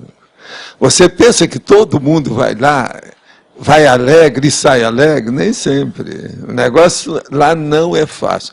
Lá é o front da batalha. Você quer examinar um local aonde tem os representantes da baratrosfera de maior nível humano, é Las Vegas. Lá você vai ver o povo que esbanja, está entendendo? Mas diretamente da baratrosfera. A maioria tem problema, o negócio é seríssimo. Existe até um caso muito sério, que eu fui lá, que um dos casos que eu fui lá foi para examinar isso. Que existe o chamado jogador problema. Esse é eu estou traduzindo aqui como é a expressão americana. O jogador problema é aquela pessoa que é viciada no jogo e que não sai e que cria problema, que às vezes bebe e cria um problema. Eu fui lá, um dos casos que eu queria examinar é justamente isso. Eu fui fazer assistência lá. Eu mesmo atendi um monte de gente mexendo com o estado vibracional, arco voltaico, tudo isso lá em Las Vegas. E outra coisa, não fui só em Las Vegas. Eu fui lá no processo do deserto, fui ver o Hoover Dam naquela ocasião, que é a represa lá, que era a maior do mundo. Na época que ela foi feita, há muito tempo, era maior. Era a Itaipu daquela época. E lá é o seguinte, lá é um deserto terrível. Pelo seguinte, você vê aquele monte de água, e você olha, não tem um ramo, não tem uma grama. Negócio terrível, um calor que é uma loucura. Agora, a própria Las Vegas é muito quente. É que eles têm ar-condicionado de tudo quanto é jeito. Então, veja, o problema de visitar Las Vegas é examinar a baratosfera para ver como é que funciona aqui. Então, a pessoa tem que ter gabarito para isso. Agora, uma pessoa que vai lá só para se divertir, ela já está na gandaia mesmo. Ela não vai fazer nenhuma experiência mais séria do assunto, que o negócio vai dar na cabeça dela. Agora, eu quero dizer para vocês, que eu sempre conto aquela história. E eu fui, estava com um monte de gente, a gente examinando, tinha que ir lá naquele negócio. Tem um monte de cassino naquela ocasião, hoje eu não sei como é que está lá, mas que não tinha parede. A parede é de ar-condicionado, o tempo todo, por causa do calor. Noite e dia, 24 horas, aquelas coisas funcionando. Agora, eu então, o que eu fiz? Eu divido os amigos, aquele negócio, eles falaram assim, Valdo, nós queremos ver o que você vai julgar. Porque todo mundo queria fazer pesquisa comigo, né? Eu era o bruxo, eu era o doido, eu era o Brazilian Crazy, enfim, era o cara. Então eu falei assim, não, eu vou julgar nas slot machines. Slot machine, você sabe, é aquela que mexe com uma porção de coisa, que vê se você acerta tudo ali, etc. tal, e julgando uma ficha. Eu então fui. Aí fui examinar tudo e peguei uma que era de $0,5, um negócio dos mais sérios. Aí eles falaram assim, ó, não mexe nessa não, porque ninguém está mexendo nessa, ela não está funcionando. Eu falei assim, é essa que eu vou. Joguei energia na máquina, limpei meu ambiente, daí a pouco foi aquela barulhada, e chama jackpot. Fez aquele monte de dólar assim. Ó. Aí os caras vêm com um negócio enorme, colocam aquilo, eu falei assim, eu quero tudo em cédula. Me deram o negócio todo. Eu não tinha dinheiro, quase nada, estava com conta lá que o povo que estava pagando mais. Falei assim, agora eu já posso fazer, que tem umas assistências, umas coisas que eu queria fazer, tudo aquilo veio na hora. E lá, aí veio o cara, apareceu o sujeito para ver aquilo, e vieram meus amigos e olharam, o povo tudo do cassino olhando, porque... Aí o cara falou assim, nós não entendemos, essa máquina não era para funcionar. Ela está parada faz meses, vieram aí para consertar e não deu jeito. O que é que o senhor fez? Eu falei assim, eu joguei energia. Estava faltando energia. É o combustível que faltava para ela. Então ela funcionou. Mas aí o cara vira para mim e fala assim, mas com jackpot? Você está entendendo? Quer dizer, com ela se abrindo, o que é que o senhor fez? Aí o cara olhando para mim... Aí os meus amigos começaram a fazer piada para ele. Não, esse aí é o Brazilian Crazy, você não entende bem. É do Brasil, esse povo tudo é ó. Tudo é mesmo. Falei assim, ó, somos doidos, mas ó, quero cédula. Verdinhas. Aqui, verdinhas. Aí fomos lá e o povo tudo atrás de mim. Aquele monte de situação. Ele trouxe um negócio para pegar, porque era muita coisa. Porque a máquina estava emperrada há muito tempo. Você já viu, né? Alguns milhares de dólares eu peguei ali no negócio. Foi uma loucura aquilo. Agora, o $0,5, todo bacana e tal. Foi um show, sem eu querer, né? Agora, deu para assistir um monte de coisa lá das coisas que nós estávamos fazendo. Porque eu estava atendendo o povo fora, uma opção de gente, tinha cola no meio, um monte de coisa, sabe? Agora, gente, eu queria dizer para vocês que no domingo é variante gramatical. E que hoje nós temos aqui exatamente 18 verbetes para ser escolhido, tá certo? As pontuações de hoje, então, nós tivemos 24 votos online, 20 perguntas via internet, e o livro de assinatura, 60 pessoas assinaram o livro.